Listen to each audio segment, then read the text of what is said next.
Yep. What up, y'all? Yo, yo, yo, yo, yo. We back at it again on a My Thursday guy. night.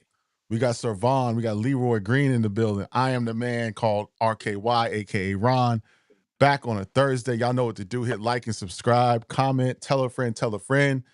Man, I don't know if y'all got TikTok, but shout it out, Servon. Servon been chopping it up on the blades, on the ones and twos, the wheels of steel on Fire. TikTok. What's going on? Tell them how you can how you can tap in, bro. You on mute.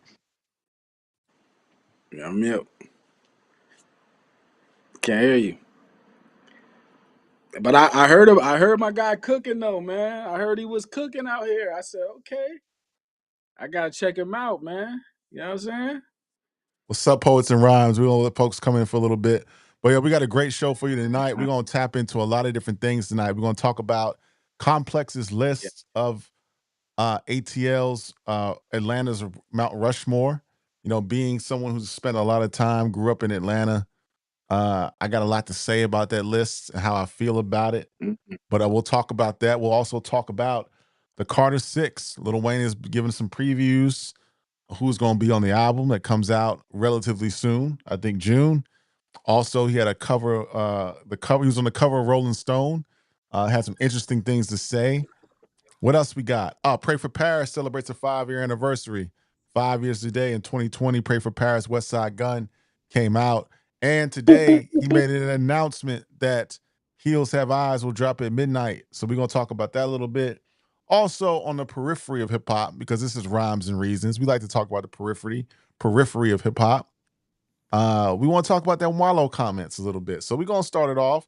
But back to what I was saying to Servana, your audio working, B? Mic check one, Let's two. do, let's do a mic check. Y'all can hear me? Sir, Yeah, yes, sir. okay. You in there?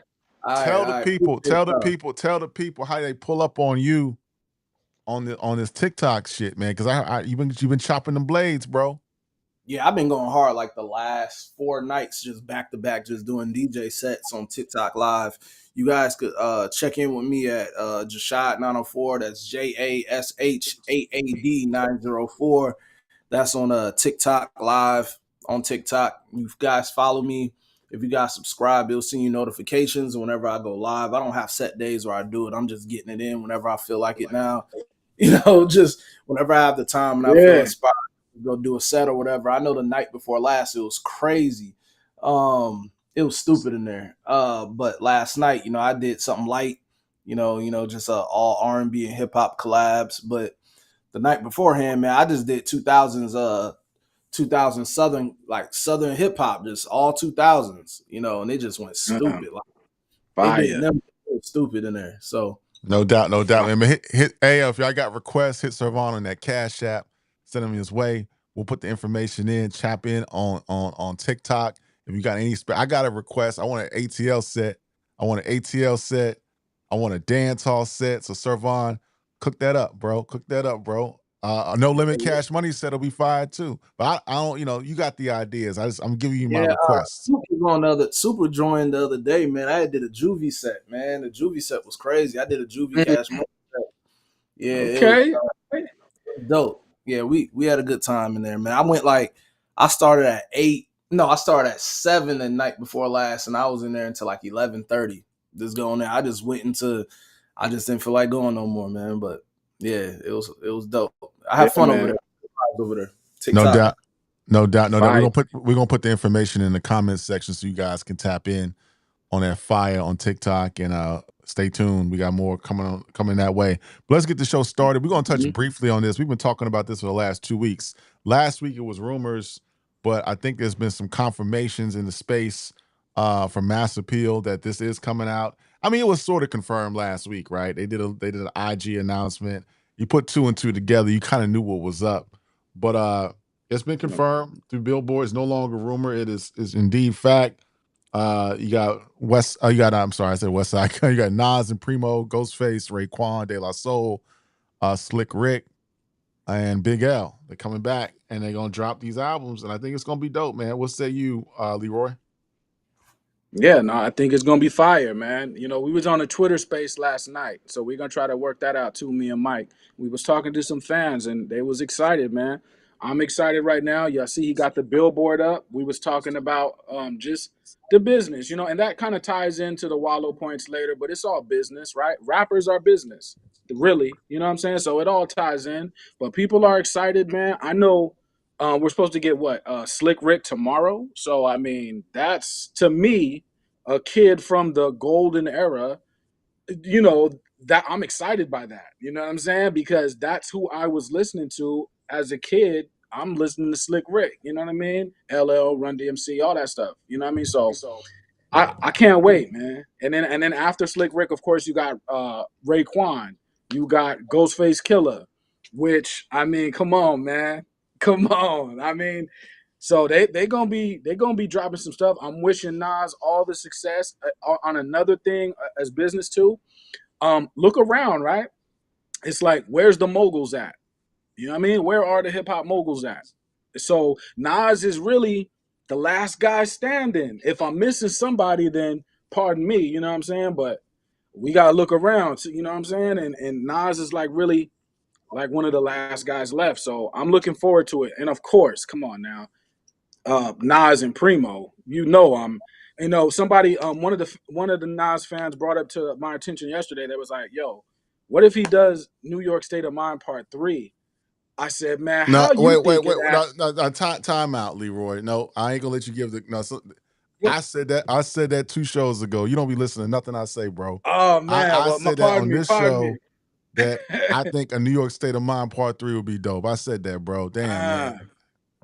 Yeah, I mean, I didn't even think about that. So that's crazy. You know what I mean? So I'm hoping they do that. Because man, I'm gonna be acting crazy, man. And if Nas and Primo drop, man, I'm a fan out. I'm sorry, man. I'm a fan out. You know what I mean?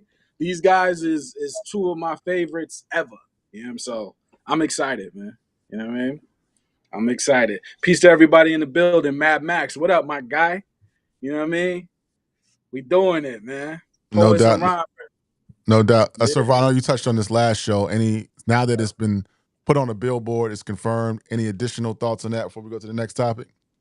Nah, just looking forward to it to come out. I don't know what a Slick Rick album will sound like in today's world, but I'm looking Mhm. forward to it. He's a legend. So I'm that's the cool thing about hearing these artists that was around in the 90s and them coming back and dropping in 2025. It's me anticipating how do they adapt to today in the music that is current, or do they keep it authentic and still sounding like the true authentic them. So that's really what I'm looking forward to, is how do they approach making music in this era.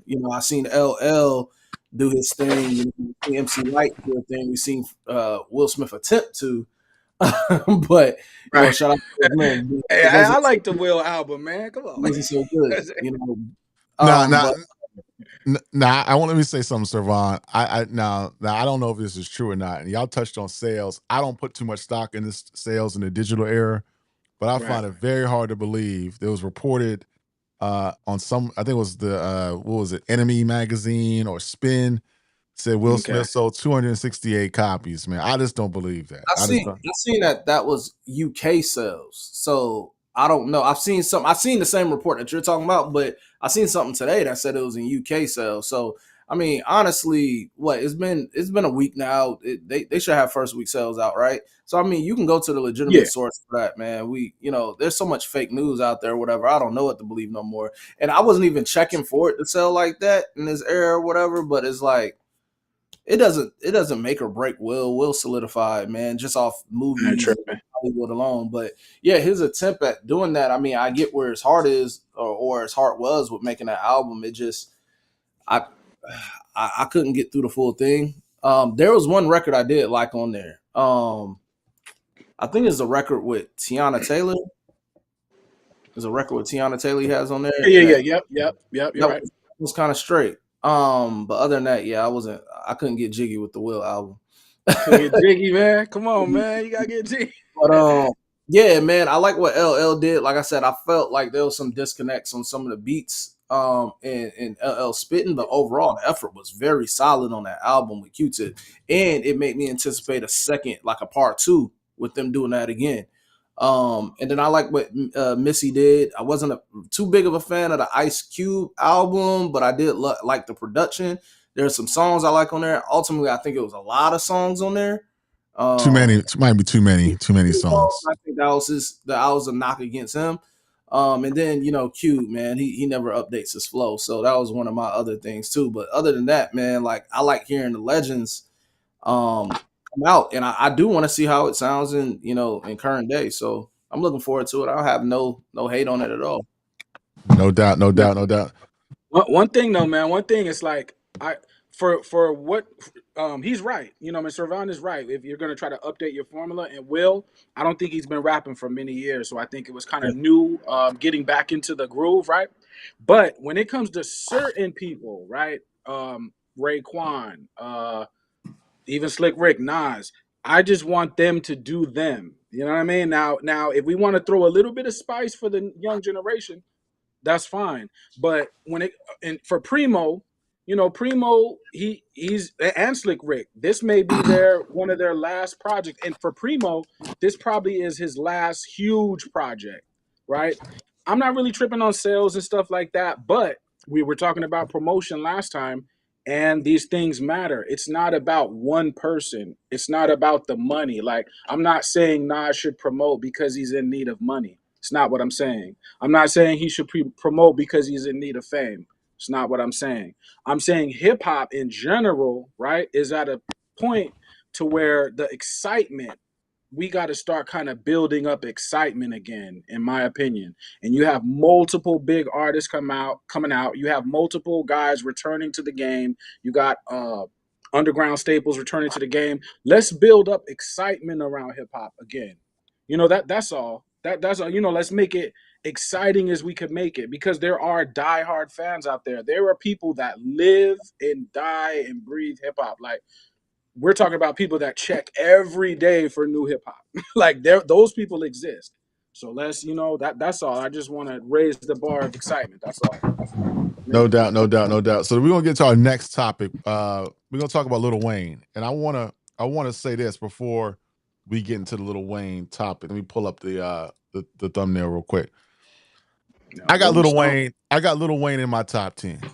I got Lil Wayne over a lot of different rappers. That argument's for another day. We'll get into that another day. But I All got right. Lil Wayne solidly in the top 10. And I can tell you a few reasons why. You don't see many individuals in any discipline, whether it be music, sports, entertainment, film, that start off as child prodigies and grow to be full-fledged superstars and legends in adulthood. And I would say that Wayne checked that box. From being Little Weezy to the Hot Boys to the Block is Hot to the Carter Right. to the Rebirth to Young Money. We've seen, Wayne over 20 years, damn near almost 3 decades, do something that some few people have. I mean, whoever thought that who's calling me? Damn. Um, whoever thought that damn, hold on a second. They calling me, man. My bad. Yeah. Hold, No, you're hold on. right though. You're They right. interrupted my thoughts. I mean, it must be somebody from another camp interrupting my thoughts. Anyway, you haven't seen many people. I would say Serena was a child prodigy that grew into an adult phenom and been a worldwide legend. LeBron James, but I can't think Mm, of too many people. Michael Jackson in music did it. Janet was young and she grew to be who she was, but it's not a lot of people that transition decade after decade from being a teenager to being a kid, a preteen to an adult, mm. and still be. So that's my soapbox. I got Lil Wayne in my top 10, but this Lil Wayne cover story, Rolling Stone touched on a lot of different things. His son is rapping. I think his son is 15. Talked about maybe doing a collaboration album with him. Talked about the Super Bowl, how he didn't watch it. He went outside to smoke. He kind of peeped in it. He kind of peeped in from time to time. Didn't see anything compelling to kind of bring him in. Talked Stop. about how the Stop. politics of the Super Bowl, how they was telling him to move a certain way and to interact with some certain folks, and then he did all that, which he wasn't accustomed to, and it didn't kind of pan out the way he thought. He says he doesn't want to do it again. That kind of left his thought, the process to doing the Super Bowl. And I thought he also touched on the Carter Six. I think he's got some phenomenal guest appearances. Andrea Bocelli, who's an opera singer. He's got Machine Gun Kelly on the joint. He's got his son on the joint. He's got U2, Bono from U2. He's got Billie Eilish on that joint. So yeah, I'm looking forward to it. I think Billie Eilish is a huge look. I think she's super talented. She should have won a Grammy for that song, Birds of a Feather, in my opinion. I think Bono and U2 is a good look. I remember when Bono and U2 did a XXX song on Damn with Kendrick. I thought that was smooth. So it's interesting. So what say you about Lil Wayne's Rolling Stone rollout, his cover? Savon, you go, then Leroy. Yeah, so I agree. I put Lil Wayne in my top 10 as well. As far as his Rolling Stone stuff, I don't take too much to what Wayne's saying in here because Wayne has been playing this oblivious role for a long time. Like I seen in an article, he's like, I didn't know Kanye and Jay did Best of Both Worlds. I mean, not Best of Both Worlds, but Watch the Throne album. Like I didn't know that happened. They did an album together. He was, there was a time where he was on stage and he was rapping Not Like Us, and he was like, oh, I didn't know that was a Kendrick record. That's a Kendrick record. I didn't know he was even dissing Drake. I'm like, come on, bro, you don't live under a rock so much. You knew that.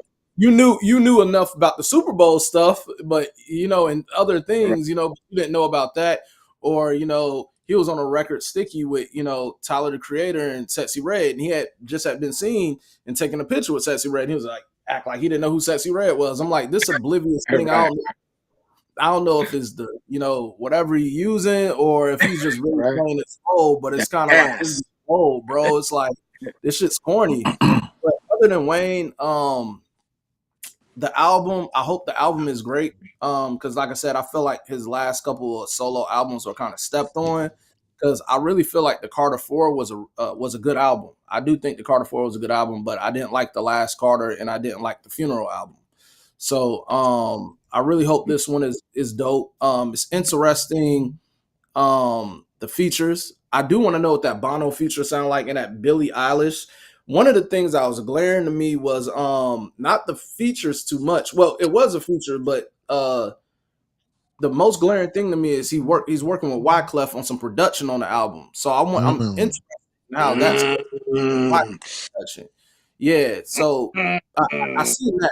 I was reading that, but yeah, another glaring thing that I was referring to as far as the features, I don't see any rap collabs on there. There's no Drake. MGK is on that joint. Okay, MGK. Okay. MGK. Now don't when you say MGK, it always remind me. He was at the club with Charlamagne freestyle. It always make me remind me of that. But MGK can spit. Let's not front on MGK. That's one of the things I did notice, but I'm not mad at that. If you didn't want to collab with other rappers, that's fine by me too. I just hope that it's going to be a good album. But yeah, I'm interested in what that Wyclef production is going to sound like that. Because like the last time I heard Wyclef collab with a Southern artist, it had to be a T.I. Wyclef is a hell of a cheat code, man. Wyclef is one of the best artists that have come through hip hop that nobody talks about. Hey, when they redid Cream, I think it was the Sweetest Girl. They live by the bill, they die by the bill. Wayne kind of slid on that joint when Wyclef and Lil Wayne did that. That was like 2006, 2007. But remember, he did that joint with T.I. that You Know What It Is joint. Yeah. That's the last. What up, Super? What's good, y'all? What's happening? What's good? Hey, chilling. Hey, man, I've been busy as hell, man. I can't even lie. I'm tired right now. I've been going through it this week, but I'm gonna say this about Wayne, man. I think I'm excited for the Wayne in a small way, just to see if he gonna grow. You know what I'm saying? I think Wayne is still he's still young enough and he's still impactful enough to where if he was to change his style up and maybe some of his subject matter and go out there on the limb and change up his style, he still got a chance to be impactful in the game right now. So I don't want to say that Wayne is washed. I think that Wayne is still he studied the game, he know the game. So I'm really expecting him. I'm expecting a more mature Wayne, but still for him to still be himself at the same time. So I'm kind of excited for the Wayne. I can't lie. I'm excited to see what he gonna do. Hey, Leroy, before you cook, Wayne is far from washed. If I know, Yeah, Savon, you said this on the last show. If y'all didn't listen to Collie Grove 2, that's Wayne at like Facts. Wayne is rapping. I'm like Wayne is I mean, not like yeah. rapping, like spitting. I mean, for me, right, I won't say he's washed. But Far I from will it. I will say there have been projects that come out that I wasn't too excited about. And the reason why that is not because he can't rap. Like we know that Lil Wayne could rap and he could rap very well. So if I were to say that he's washed, it's not due to ability, but like Super was just saying right now, he got to kind of pick maybe some concepts, you know what I'm saying, and kind of flesh those out because he's done that before, so we know he could do that. Like he did that on Carter 3, Dr. Carter, you know what I mean? He has other records where he did that, Georgia Bush, I Feel Like Dying, I uh might. yeah, he can do that. You know what I'm saying? So, but as you get older, the reason why you probably should do that is because it gives you a chance to kind of go deeper into your subject matter. You know what I mean? So, if he's just gonna come out and just bar up, I'm not mad. I like bars. I'm a bar guy, right? So I'm not gonna be mad. But in order for it to be impactful, really, to me, I kind of got to hear some subject matter. You know what I mean? Just because I I know agree. that you can do that. I know you can do that, Wayne. Like, I you just know, Yeah, think now, that, I agree you know, with you, Leroy. I think that at this point in his career, it's just time for us for him to give us that part of him. He's been through a lot. right.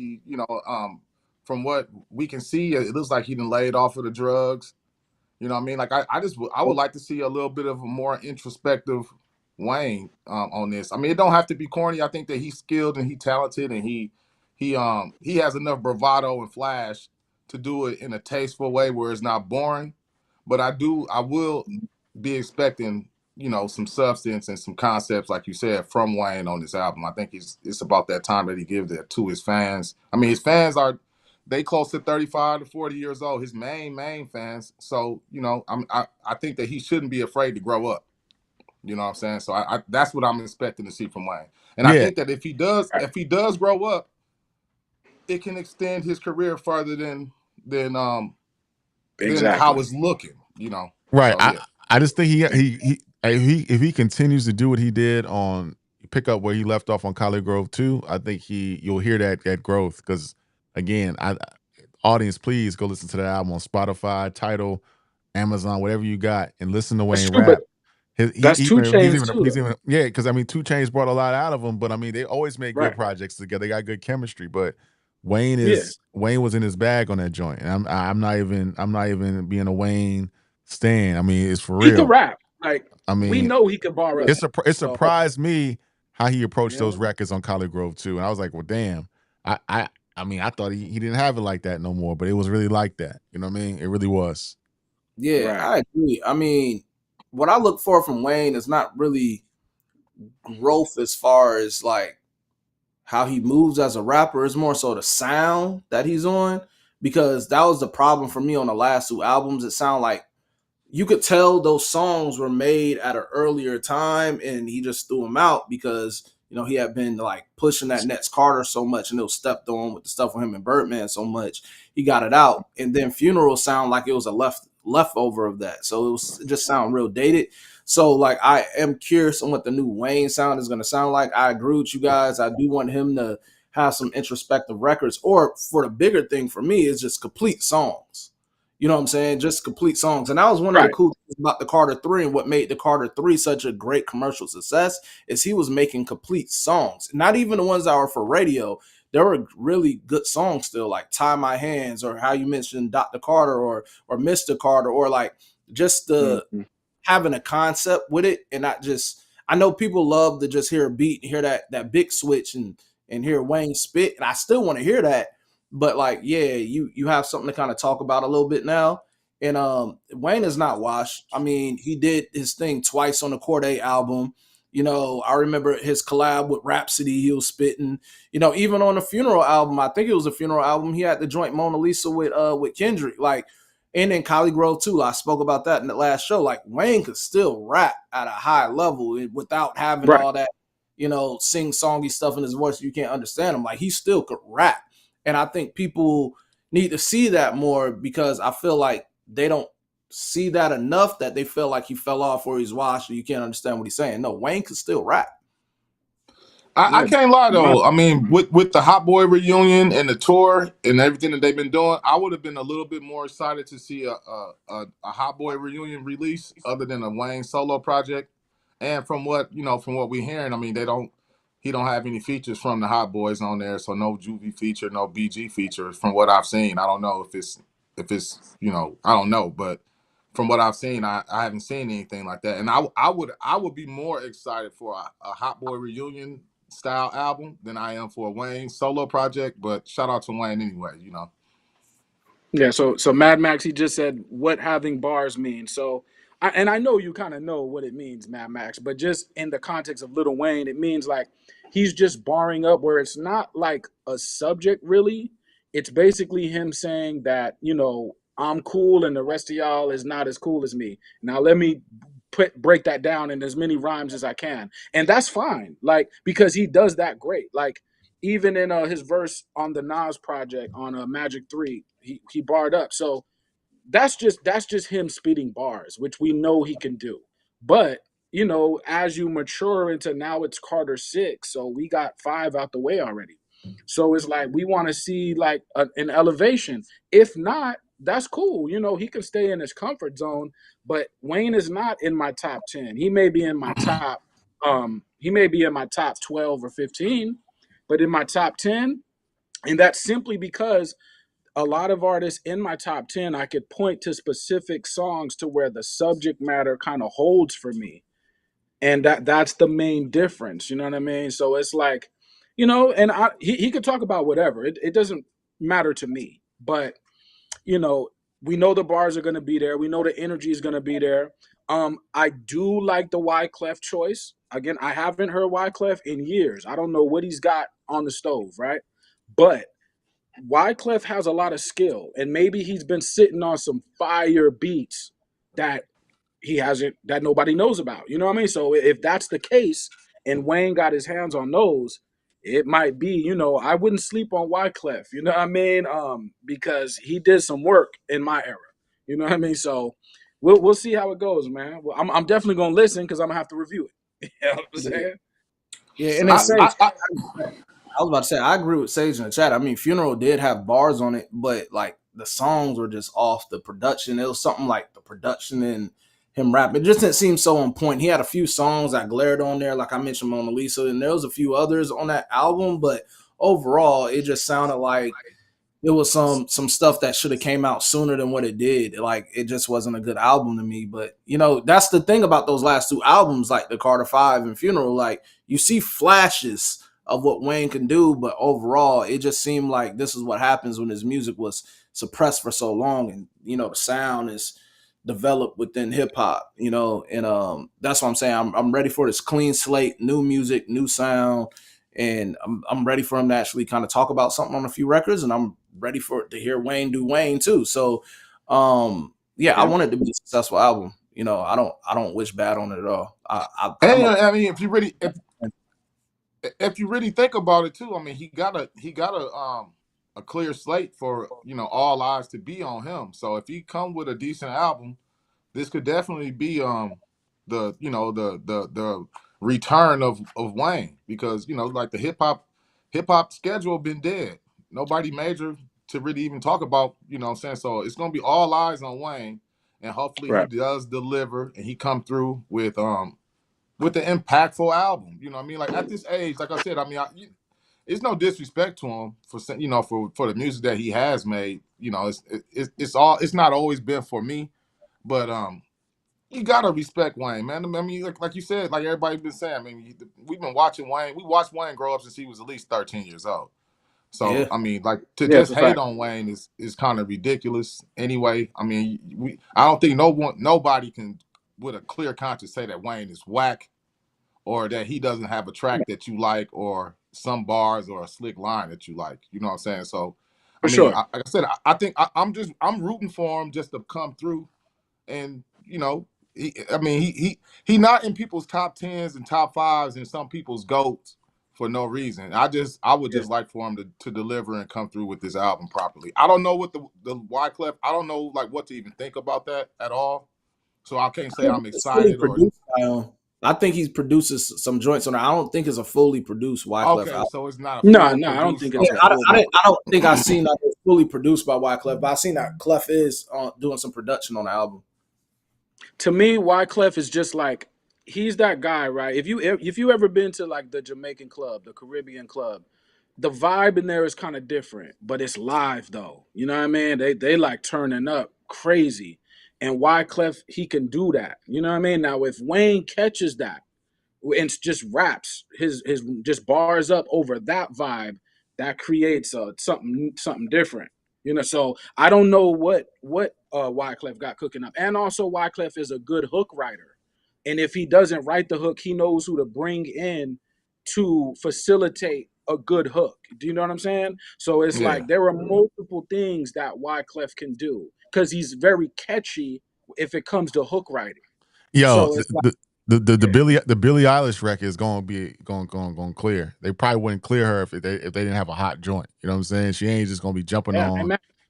She ain't gonna be jumping on a record just to be jumping on a record. I think that Billie Eilish record and Wayne gonna be something to think about. I ain't Yeah. mad, man. I ain't mad. Get it cracking. You know what I'm saying? No yeah, doubt, yeah, no for doubt. But sure. we're gonna get to Super Duper's favorite Hey, rapper hey, in the world real let quick. me just say this real quick, Ron. Go ahead. Too, when it come to Wayne, man, I mean, like at this point, Wayne got to be fathered in and grandfathered in as a true OG. I mean, like the brother been out since about 97, 96. You know what I Yeah, mean? Like so we gotta almost look like I know we look at Wayne as if he's young, but this is almost the same as like Jake is dropping the album or any of those guys from back then. Like we kind of try to separate ourselves from Wayne and try to act like he's a different generation, but Wayne is really our generation. Right. This is You know like what I'm LL. saying? Right. This like LL Cool J dropping Headsprung, but hopefully not that bad though. Basically something like Yeah, that. no, Yeah, I get it. Yeah. yeah, yeah. I think maybe working with somebody else because if you are Little Wayne, you kind of don't see yourself as some big superstar because you are that person. Do you know what I'm saying? But if you can talk to somebody else and they could tell like Wayne, like you are really an iconic uh figure and we should capture that with the music, you know what I mean, and kind of break that down to him because again, like if you're yourself, you're not looking at yourself like even a Nas, like I'm sure Nas is a very humble dude, like he's not looking at himself like, oh, I'm just some big icon, you know what I'm saying? So sometimes you got to talk to someone else who could break that down for you, like nah, we got to capture who you really are to this game, you know what I mean? It nah, just Wayne is. knows who he is. If he didn't, he wouldn't feel like how he felt about the Super Bowl. He thought he was big That's enough for true. that.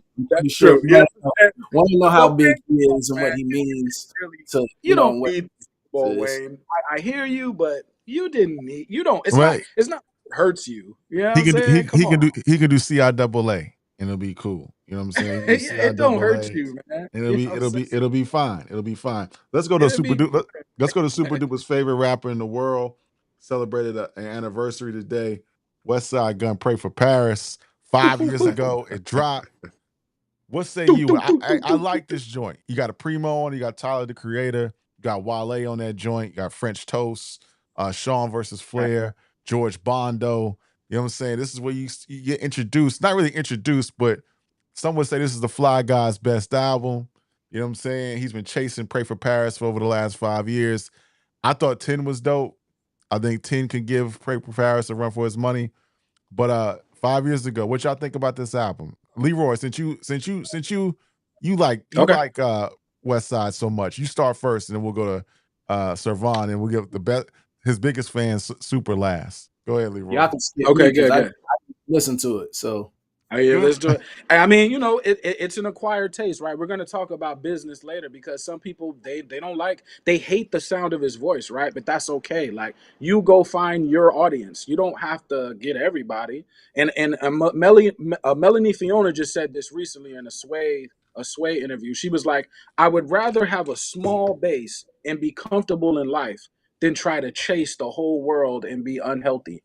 Yeah, so and that was a message right there. You know what I mean? Dealing with this game. But Westside he has his own fan base, and this is an art. He's an art guy. So if you look at the cover, you know what I mean? That's an art. You know what I mean? What's it called? David holding the head of Goliath, or or something like that, right? Virgil Abloh did the beat. And it has a sound of opulence, but then when you press play, it's gully, like it's grimy. That's how he plays off that, and that's just genius to me. You know what I mean? The intro, 400 million. People out here selling paintings for 400 million. So imagine what these rap albums is really worth. Just a bar. If somebody can buy a painting for 400 million and it don't do nothing but sit on the wall, then what is a rap album really worth? We taking pennies. But anyway, I like the project. You know what I mean? It's vintage Westside Gunn. My favorite one is Seven. You know what I mean? I'll just call it Seven. HWH7, and also Fly Guy. But he killed it. The Primo beat on Ooh. Sean vs. Flair, bro. You are like, I'm a Primo guy. You already know. Claiborne kick with Boldy James, fire. Euro step, George Bondo. It's just dope, man. It's just You, dope. you, So salute to him. you know And what, you know, Leroy? We'll have this yeah, conversation on another show, but I just noticed something. what, You got a lot of what, smoke for Ye with them images, but you ain't got a lot of smoke for what? West Side with them same images. West Side been putting them images out for a minute. I mean, I don't think. Again, though, there has to be ah, it has to be context. what's the When some context? when someone is talking and they seem like a psychopath, we have to. Kanye's dissing his mom now. He's on social media sending shots at his mother. So that seems like a person that's having a psychological issue. West Side doesn't come across like that, I'm just and saying and also the images are the the images same is fine. images. The images is fine. Again, if Lupe does the same thing, when Lupe talks, you hear a responsibility in his words. He's not crazy. When Kanye is talking, you're dissing Martin Luther King, you're dissing Malcolm X, you're dissing Harriet, Rosa, you're dissing black people. I'm not into that.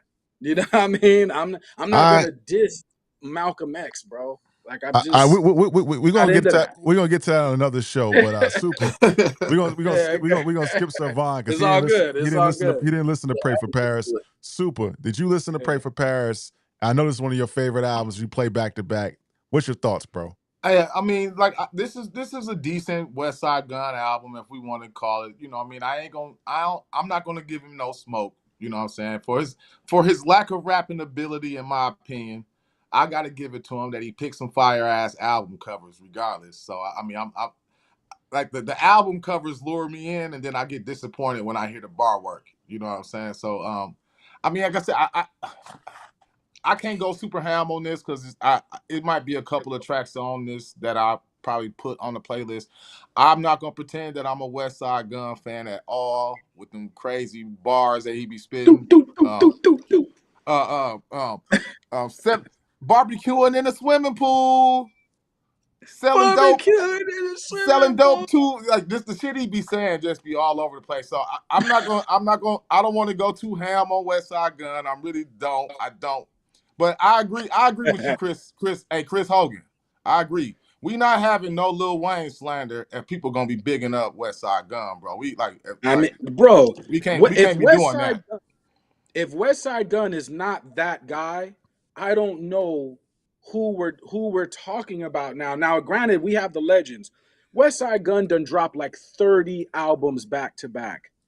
Hold on. Let's just grasp that. The insanity of that. So, and he brought in his Selling crew. dope to a pine tree. He brought in his crew. I know, but I grew up on That's Ghostface. art, bro. That's art, I bro. grew up That's on you gotta Ghostface. catch the I, waves, bro. Bro, I You if just gotta you're a can't. catch I the ghost can't. wave. I just can't do it, bro. I if you can't. like Ghostface Killer, but you don't like West Side Gun, I need to know what we're talking about. No, Because man, don't do that.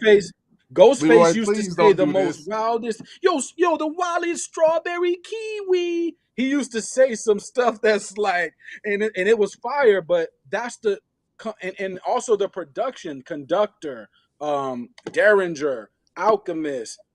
I mean, so if you can tolerate RZA and Ghostface, but you can't tolerate Alchemist and Westside, Yeah. What are we Hey, doing? You no, know what I'm man, I'm saying? not. I can't let you do this. I can't let you do this, bro. What? I can't. I just. It's nowhere near the same. It's not the same at all. I don't know, Hey, man. and then you gonna disrespect RZA? I loved Nah, RZA I verse. love RZA. I can't think of the name of the track, but on that new Mathematics Right. Wu album, I Yep. love. I want to say that's the third song on the album. I can't think of the name right now, I know what you but mean, though. I you know what know you what mean. I'm talking about. RZA was Yeah. getting it in on that. Yeah, you Shit. know. I Hey, mean, hey, yo, They yeah. hey, not hey, saying hey, random hey, things like super, West super, Side be saying, super. man. Barbecue in the swimming pool makes sense to me. I've been in a swimming pool with some ribs and some chicken.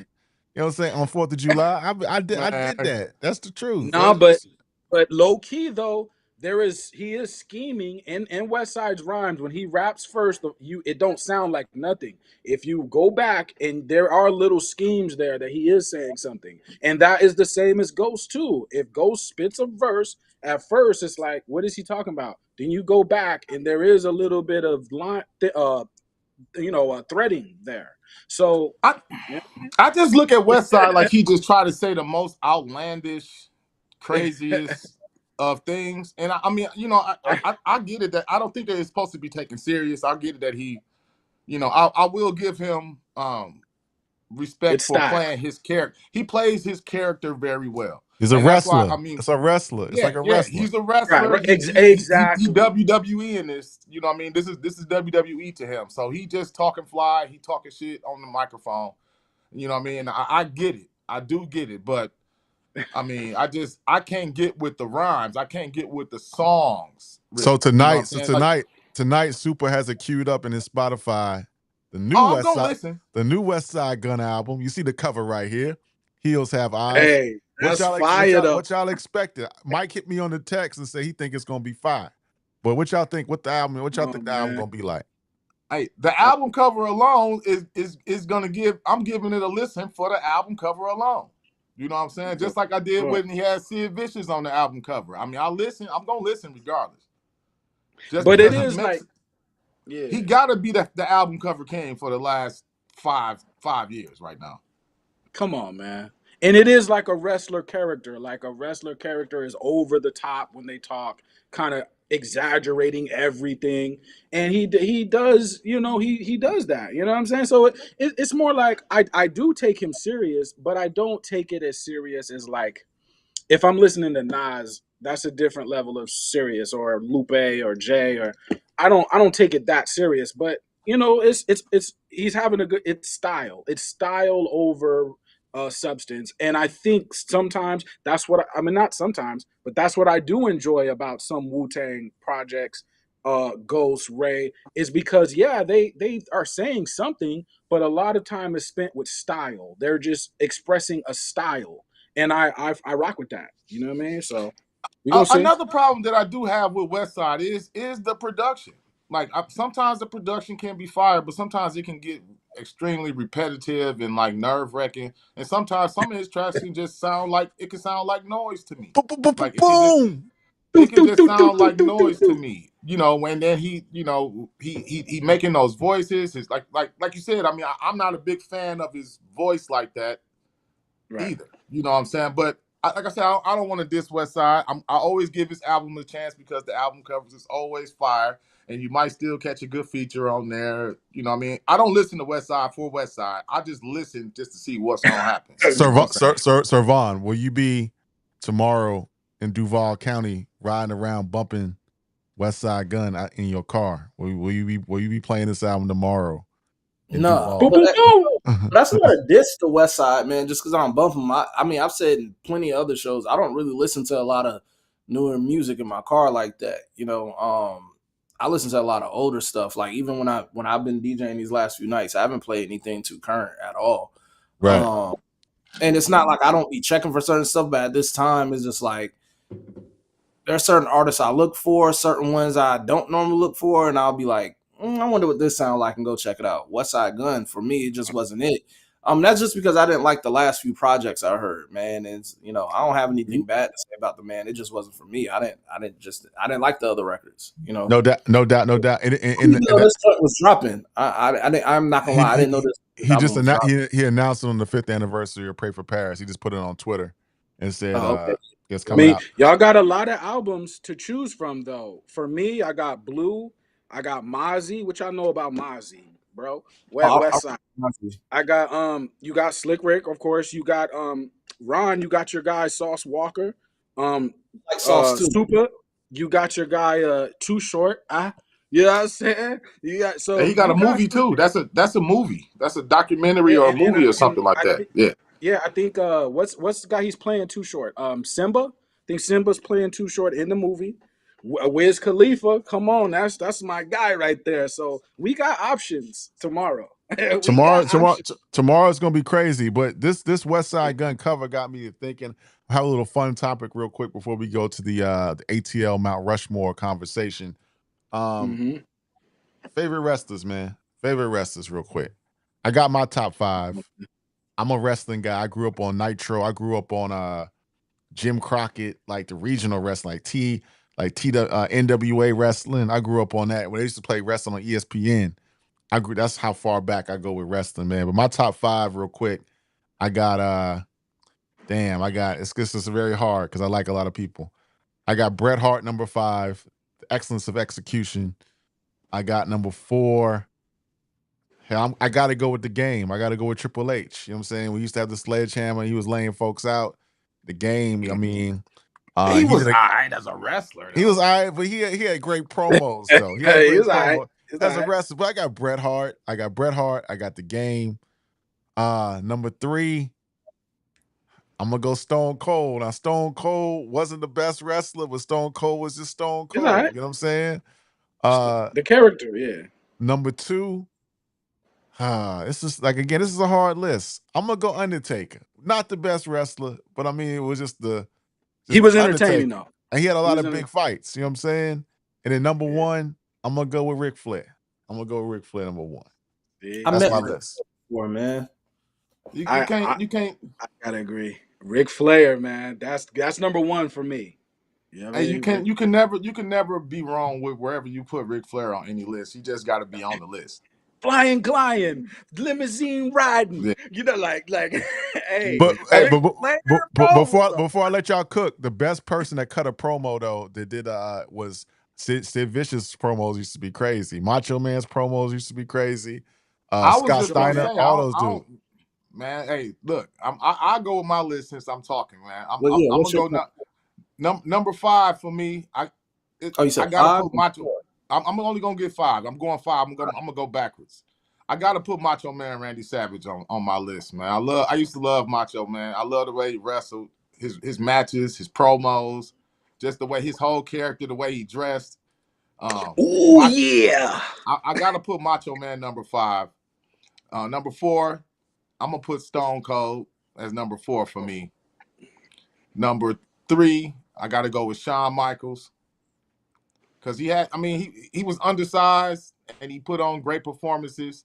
You know what I'm saying? He had legendary matches against everybody. Ladder matches, he put them on the map. I mean, you know what I mean? Like he did everything you can He, do in he wrestling. So he was a rocker too, right? yeah, and I Rock. mean, that was the thing when he turned heel and he threw Marty Jannetty face through that glass. I mean, it was over from there for me. You know what I'm saying? So so Remember I've been that. a Shawn Michaels fan since then. And then number 2, I'm going with Ric Flair number 2, and I got Undertaker as number 1. And this is the only reason why I got Undertaker number 1. Rock with that I though. think that he is the greatest wrestling character or Mm, bad guy of all time. Like I don't think that there's a greater character that has ever been in the ring than the Undertaker. I mean, his from his entrance to his walkout to his move set. You know what I'm saying? right. Like Undertaker been dope from 1988, 87, basically up until now. You know what I'm saying? That character never really got old. I mean, he Right. revamped it with the American Badass, but he could have always kept the regular Undertaker going. And his themes and his storylines was always the dopest. So I got to give it to Undertaker as, for me, the greatest wrestling character of all time. Maybe not Dope the best list. wrestler, but the greatest character. Dope list. Dope list. Leroy, then Servon. Can I'm gonna throw in a group too at number 4, but my list may be a bit crazy. But 5, we was just talking about Booker T. When I was a little kid, I seen Booker T. I said, "There's a black guy." I was all juiced on. There's a black guy right there. So Booker T 5. I'm gonna go with a group 4. I'm gonna go with Legion of Doom, which I know about the Legion of Doom. You know what I'm saying? 3. I'm gonna go. I may have to go Brett Favre with you. I may, Bret Hart. I mean Brett Bret Hart. Favre. Bret Hart. What am I talking about? Bret Hart. I may have to go Bret Hart. Te- Because I technical mean, wrestler. He was a technical wrestler. He was a technician. Like he was one of the Hey, yeah, but him hey, and Chris but maybe yeah. Benoit. Him and Chris Benoit. I gotta give y'all pushback on Bret Hart just a little bit. All right. What's Bret Hart's dopest storyline? His storylines was really boring, man. Like the best storyline he got is the Okay. tap Okay. out match with Stone Cold. His storylines was Okay. boring. He had a I he had, mean, he had a fight with Yeah, him and Shawn Michaels. Him and Shawn yeah, they Michaels had a battle good was dope. feud. they had a Yeah, war. They They had a little feud, they but had a war. that's where you get the Montreal screw job and all that. You know what I'm saying? So I think they I think similar to Undertaker, even though they're completely different characters. I think his comeback, like Bret Hart would be losing, he's getting his ass beat, then he comes back. You know what I mean? And that was just an entertaining part. Just like the Undertaker, Undertaker be losing, then he comes, he rises from the grave, like it was just crazy. So. But Bret Hart in my last 2, I'm gonna go Macho Man. Macho Man, super crazy. Like, come on, bro, and Ric Flair. So anything Ric Flair did, period, in the ring as a kid, I was just except for when he was getting his ass beat. When he's losing, he's not it's entertaining. But when he starts winning again, it's crazy. And even when he's losing, actually it is kind of entertaining because he be acting like he's going through the worst punishment on earth when he's losing. You know what I'm saying? But Hey, that, it's that I'll crazy. give him. Hey, before you cook, honorable mentions real quick. I'm gonna go Ron Simmons, Farouk, Ron Simmons, honorable mention. Chris Benoit, Dean Malenko, uh, who All else right. was honorable mention? Dean Malenko, Mr. Perfect. You know what I'm saying? That's an that's honorable that's number one on my honorable mentions. Mr. Perfect. Mr. And Perfect. I want to say who else was dope. Ravishing Rick Rude was dope too. You know what I'm saying? Yeah, yeah. Ravishing Rick Rude was Right. dope. You know what I'm Hey, saying? that's my you said mine. I was gonna say Mr. Perfect, Ravishing Rick Rude, Jake the Snake. Gotta have Jake the Snake in there. He had some great storylines too, and he wrestled his Mm-hmm. ass off too.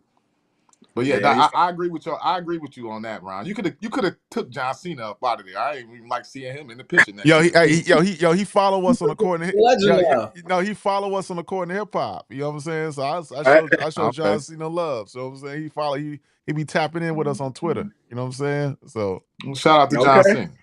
Sir Fire. Servon, Yeah, your list, bro.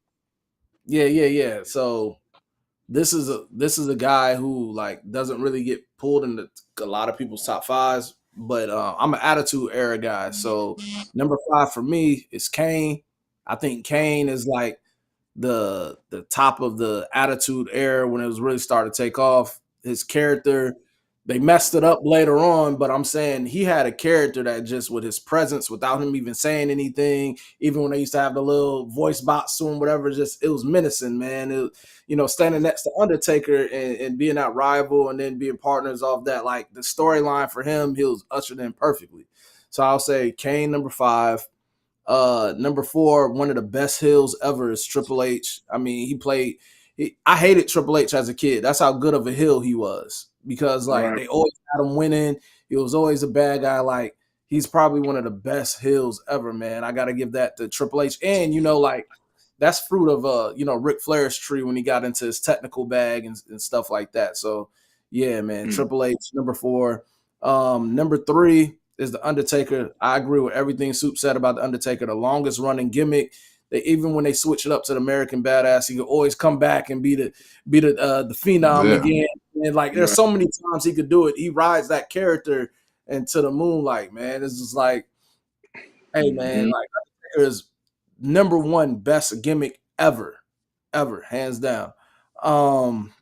Then I would say my number 2 will have to go to Stone Cold.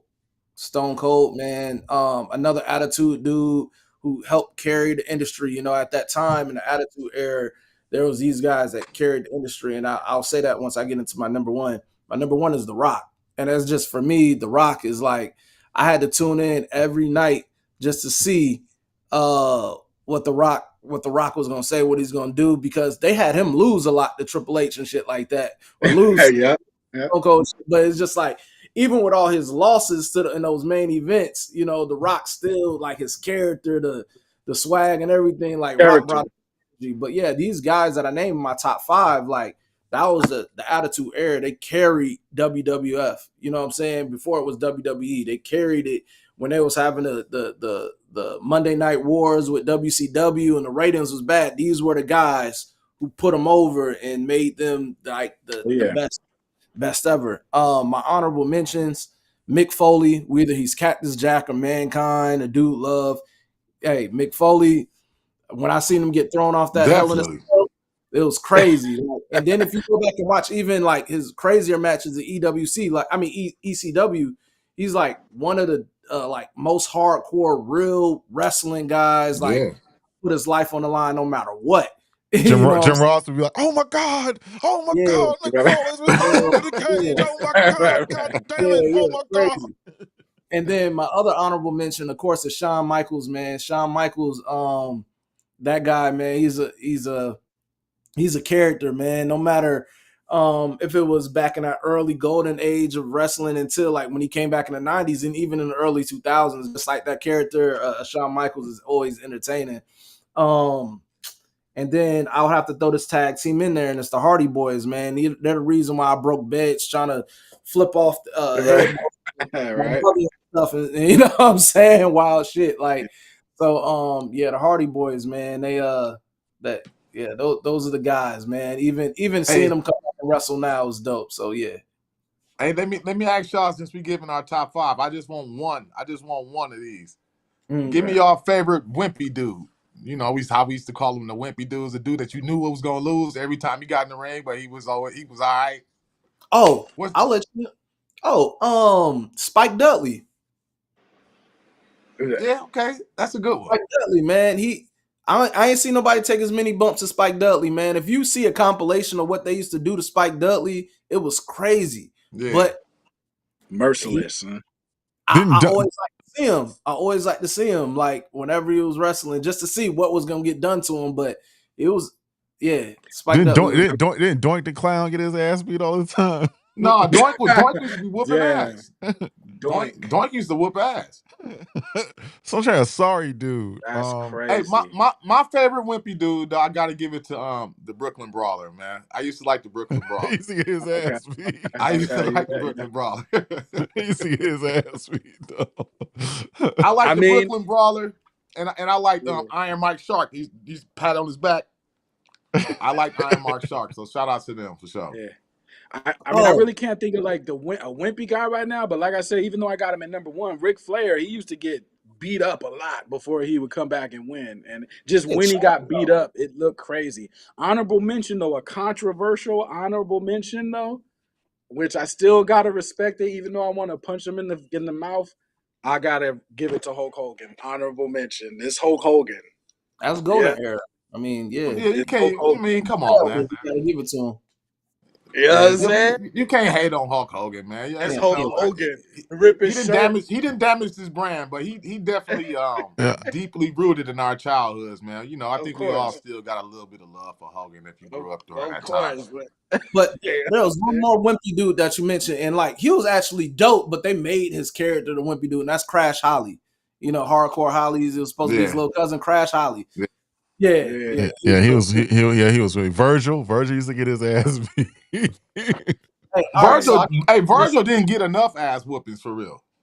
Virgil Right. needed to get his ass whooped more. I know y'all don't want to stay on this for too long, but I got this one since Soup asked with Wimpy Dude. What is y'all favorite like off-brand gimmick that just was like hella funny or entertaining or whatever? Just like, what is y'all favorite gimmick outside of y'all top 5 that we just named? You said it already. Ultimate. I'm gonna come from hell and destroy you and kill you. That's Ultimate Warrior, man. Ultimate Warrior be talking like he a demon, I and then he like come out shaking the rope. Come shit. on, bro. I like the Big Boss Man because I really believe that he was like that. He was He was racist. a cop. I believe I that was a remember that. real character. He's from Cobb County, Georgia. I know Cobb County, Georgia. So I thought Big Boss Man, that gimmick was fire to me. It was real.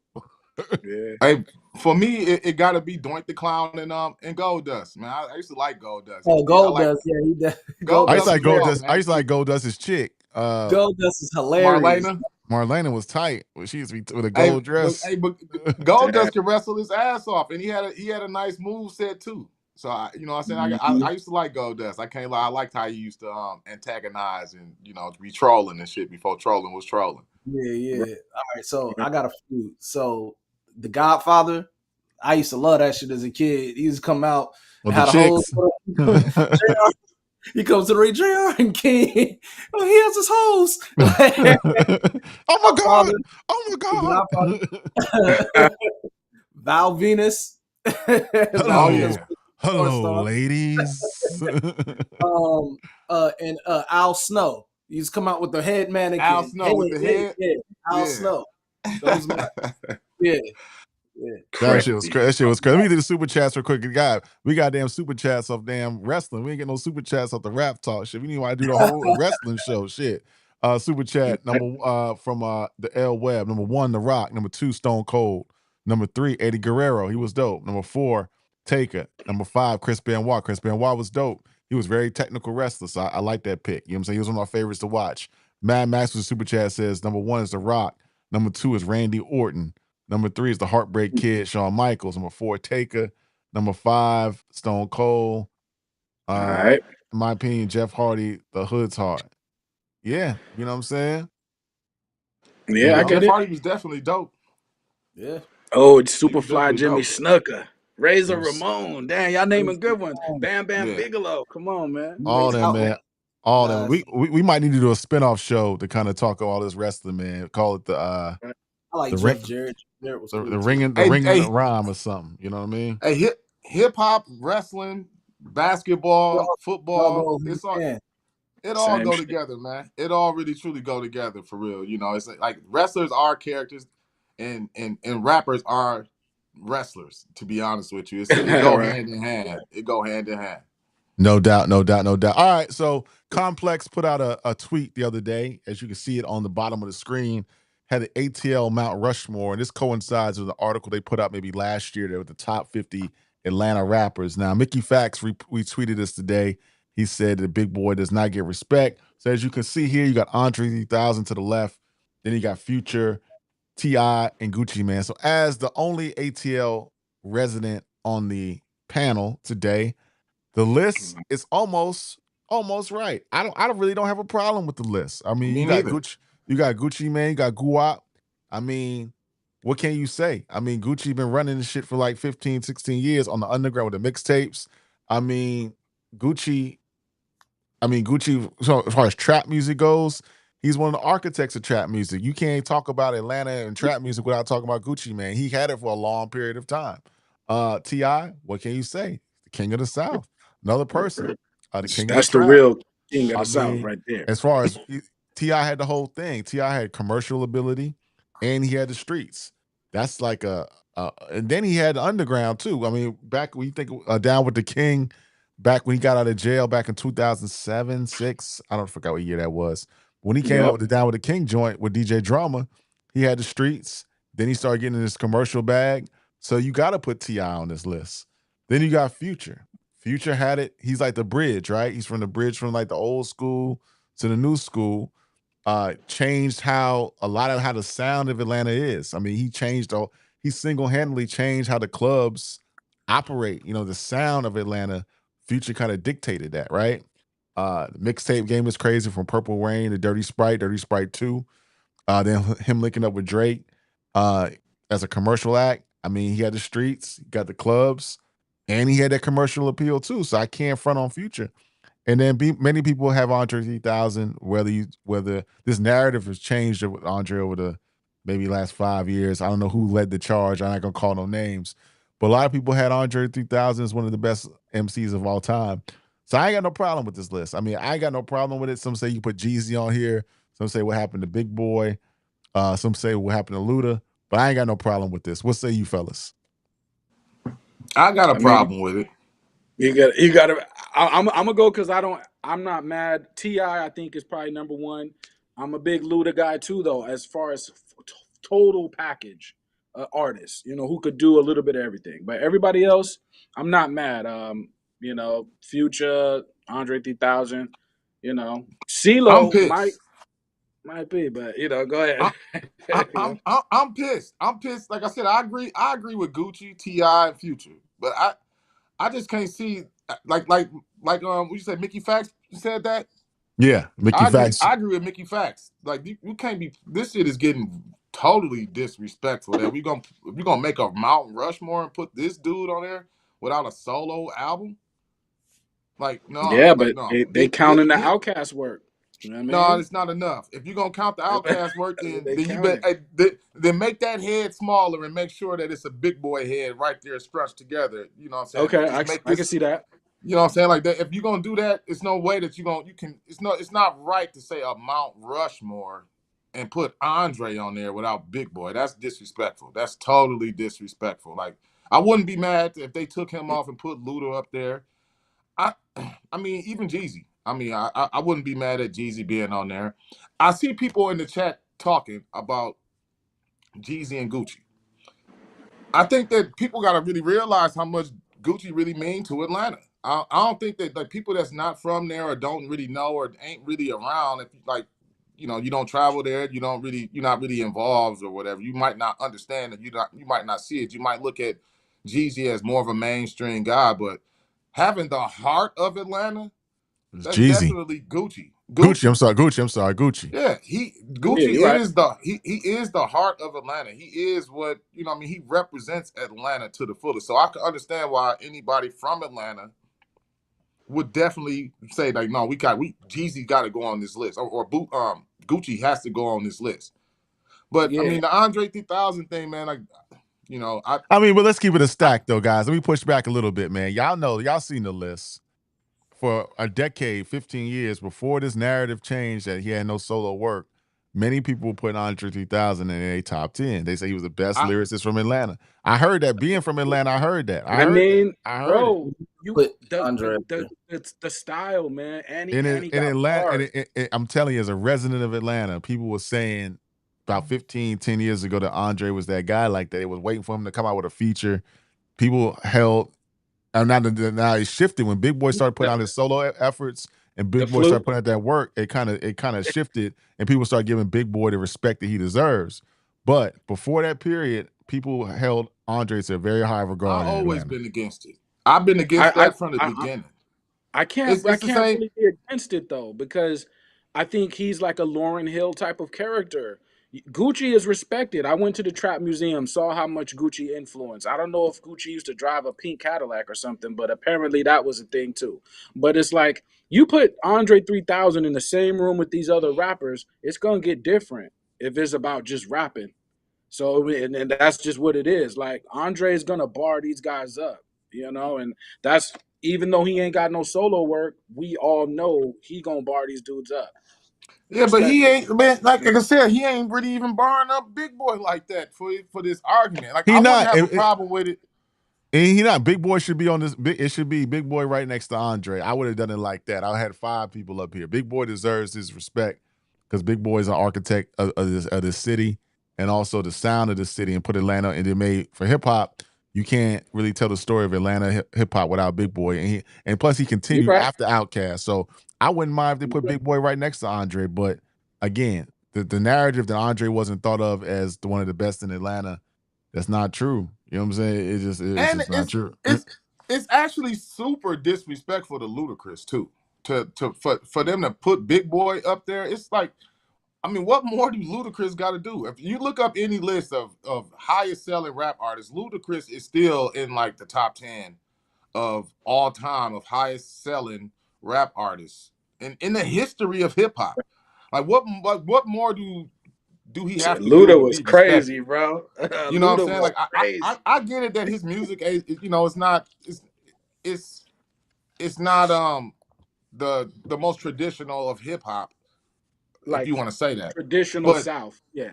Yeah, you know what I'm saying? But I don't I just don't I think it's disrespectful, like I said, just to have a big boy head shot up there when you could definitely take him off and put Ludacris up there. You could definitely take it could even be past Detroit, to be honest with you. If we're gonna say Atlanta. I mean you could take him off and Not put from I Atlanta. mean, I'm gonna keep it a stack, y'all. And I'm gonna say, just from the outside looking in, Luda, broke a lot of doors down for commercial success, and you can't discredit what Luda did.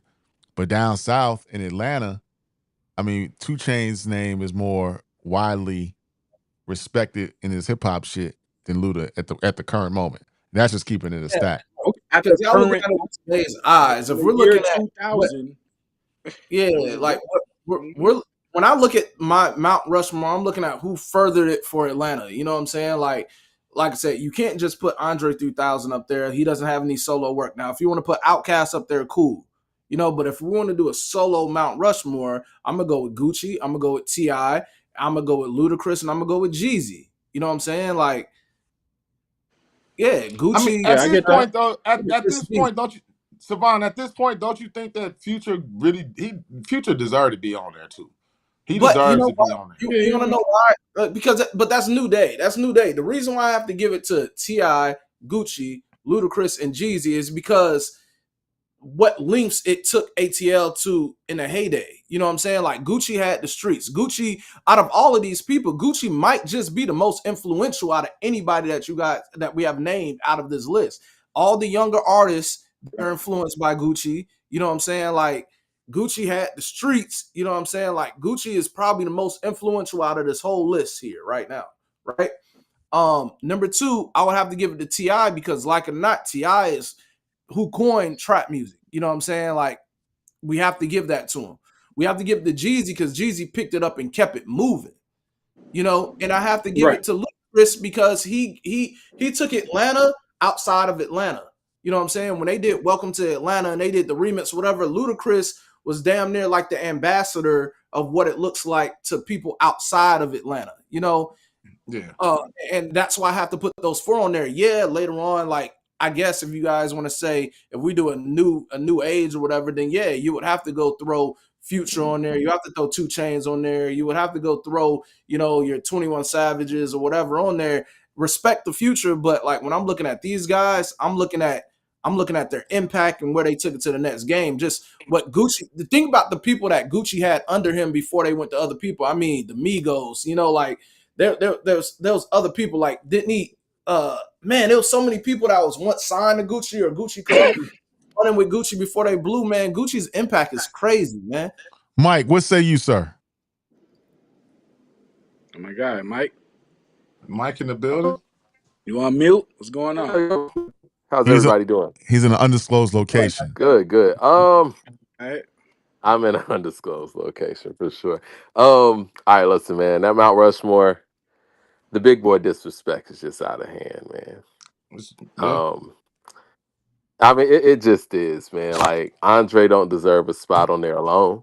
And I mean, I'll start there. I understand Ti. I really, honestly, if we're talking about individuals here, Ti is the best MC to come out of Atlanta as far as like solo work and being able to, consistently put in that work and then really becoming a local legend and then becoming a national superstar for a second. But again, I know y'all think, or not you guys, but many of the people in the audience think I be gassing Ti. I was here. I seen what he did. He's battle tested. He done made albums, complete albums. He can rap about pretty much anything. His feature game is insane. He's you know what I'm saying? He went from making local, regional hits to making national hits. Ti's done it all, and I guess because the individual isn't somebody that everybody likes, and you know what I'm saying, and I think his jail stints and all this didn't do him any favors either. He gets slighted. I mean, he's proven that he can rhyme with anybody on any level at any given point. I was listening to Grand Finale not too long ago, the one on the Lil Jon album, where it's Bun B, Nas is on there, Ti's on there, Ice Cube's on there. This Ti's verse is crazy. Like, you know what I'm saying? Yeah. This is a yeah, crazy, young bro. dude. His I was Yeah, spinning mixtape Ti the game is other night and insane. people was going crazy. What's that? I was spinning Ti in my set the other night and people was going crazy in there off it. Yeah. I mean, and and honestly, if we're being real about it, when we talk about feature game, when has Ti ever given anybody a weak or subpar feature? Never. It don't matter if you Robin Thicke, you could be 8 Ball and MJG, you could be UGK, you could be damn Justin Timberlake. Like this dude, and Yeah. for the people who used to watch Uncut back in the day, you could be Lax and Priest's dudes or whatever. Like niggas giving you bars no matter who it is. Like, and I don't know why folks like that don't get the credit that they deserve. But yeah, he cemented on that Mount Rushmore. And me personally, you can't leave Outkast out of something like that. So I'm putting Dre and Big Boy. And I'm not mad at Gucci being the fourth person. I wouldn't say that Gucci is one of my personal favorites, but like Servan was saying when I got on, like Gucci paved the way for a lot of people in the next Mm-hmm. generation. The argument would be between Gucci and Future. And Future's always difficult when it comes to lists, when it comes to rap lists and things like that, because I don't really feel like Future raps per se. He's kind of a hybrid and and I'm gonna be consistent in a similar way as Missy Elliott. I mean, it's hard to even pinpoint Future's best verses. It's about what he does as far as making these Melodic. songs. He's more of an artist than a rapper, I would say. I agree. I can see that. I can see that. I would So say, yeah, you know, I'm Mike, cool. not to cut you off, but I would No, you good. almost use, I would almost use the Missy Elliott um reference where people just started mentioning, all of a sudden people just started putting Missy in this group, this in It's these crazy. top rappers list, and they started mentioning her as a rapper. This all happened around the same time where Andre 3000 started getting this catapult. You know what I'm saying? Like all of a sudden people start this What? all came I at the don't same know No, about time. that. that's No, not no, no. true. No, That's I'm not with true. Super. Th- That's not No, true. Super, It's That's the not truth, true. bro. Super. don't agree. Uh, That's And the not reason true. why I Ron, don't agree with that is That's because when not they do true. these lists, they're not doing these lists based off lyrical ability. I'm gonna tell If y'all they when this I started. understand what I'm gonna Super's tell y'all saying. when this exactly when this started. This started when Lil Wayne was on some interview and he gave his top five, Exactly. and he Yeah, Exactly. but You're pushed. right. are we they name saying female He are rappers, we pushed. Missy saying will always be in Hold the on. top. Let me say are this, we y'all. saying Missy is He not a put rapper? Is that Missy what is we're not a saying? rapper. Missy's She's not a not a I rapper. can't rapper. wait to speak. No, She's Go for it, Missy's not not a a Super. You rapper. rapper. spitting game right now.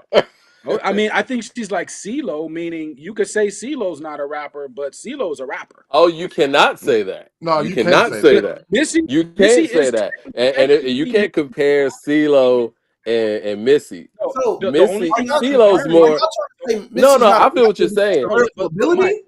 No, CeeLo's probably CeeLo my is more favorite. of a Lauren Hill. Lauren Hill and CeeLo's CeeLo probably are my more favorite comparable in artist that from conversation. ATL.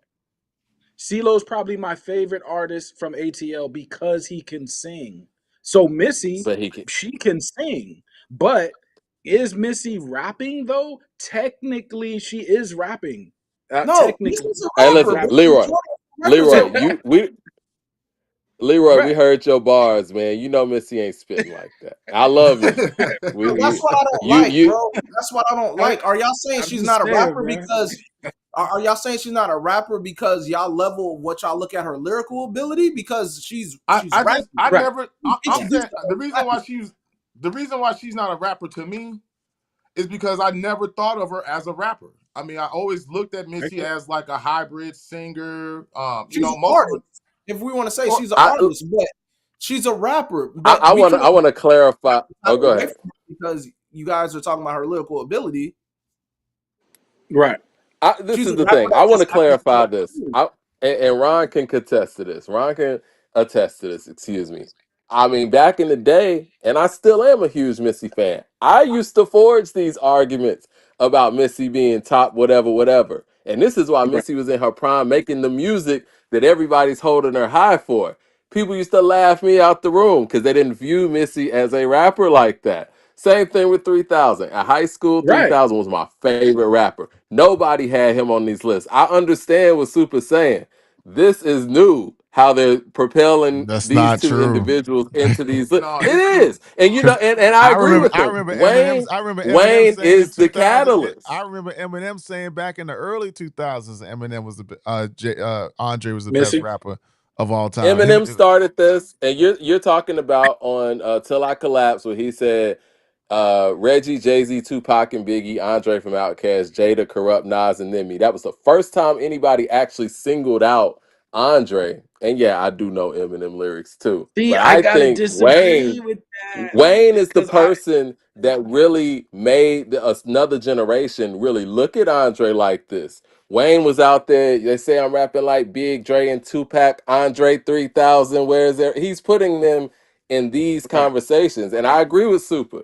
When Wayne sat there and talked about how Missy was his favorite rapper and Missy was an influence on him with the brat brat, they start elevating Missy after that. They But That's Mike, Wayne Mike, true though, did Mike. this. that is Mike. facts. Right? If People That got if is their I own told mind. someone, 100% facts.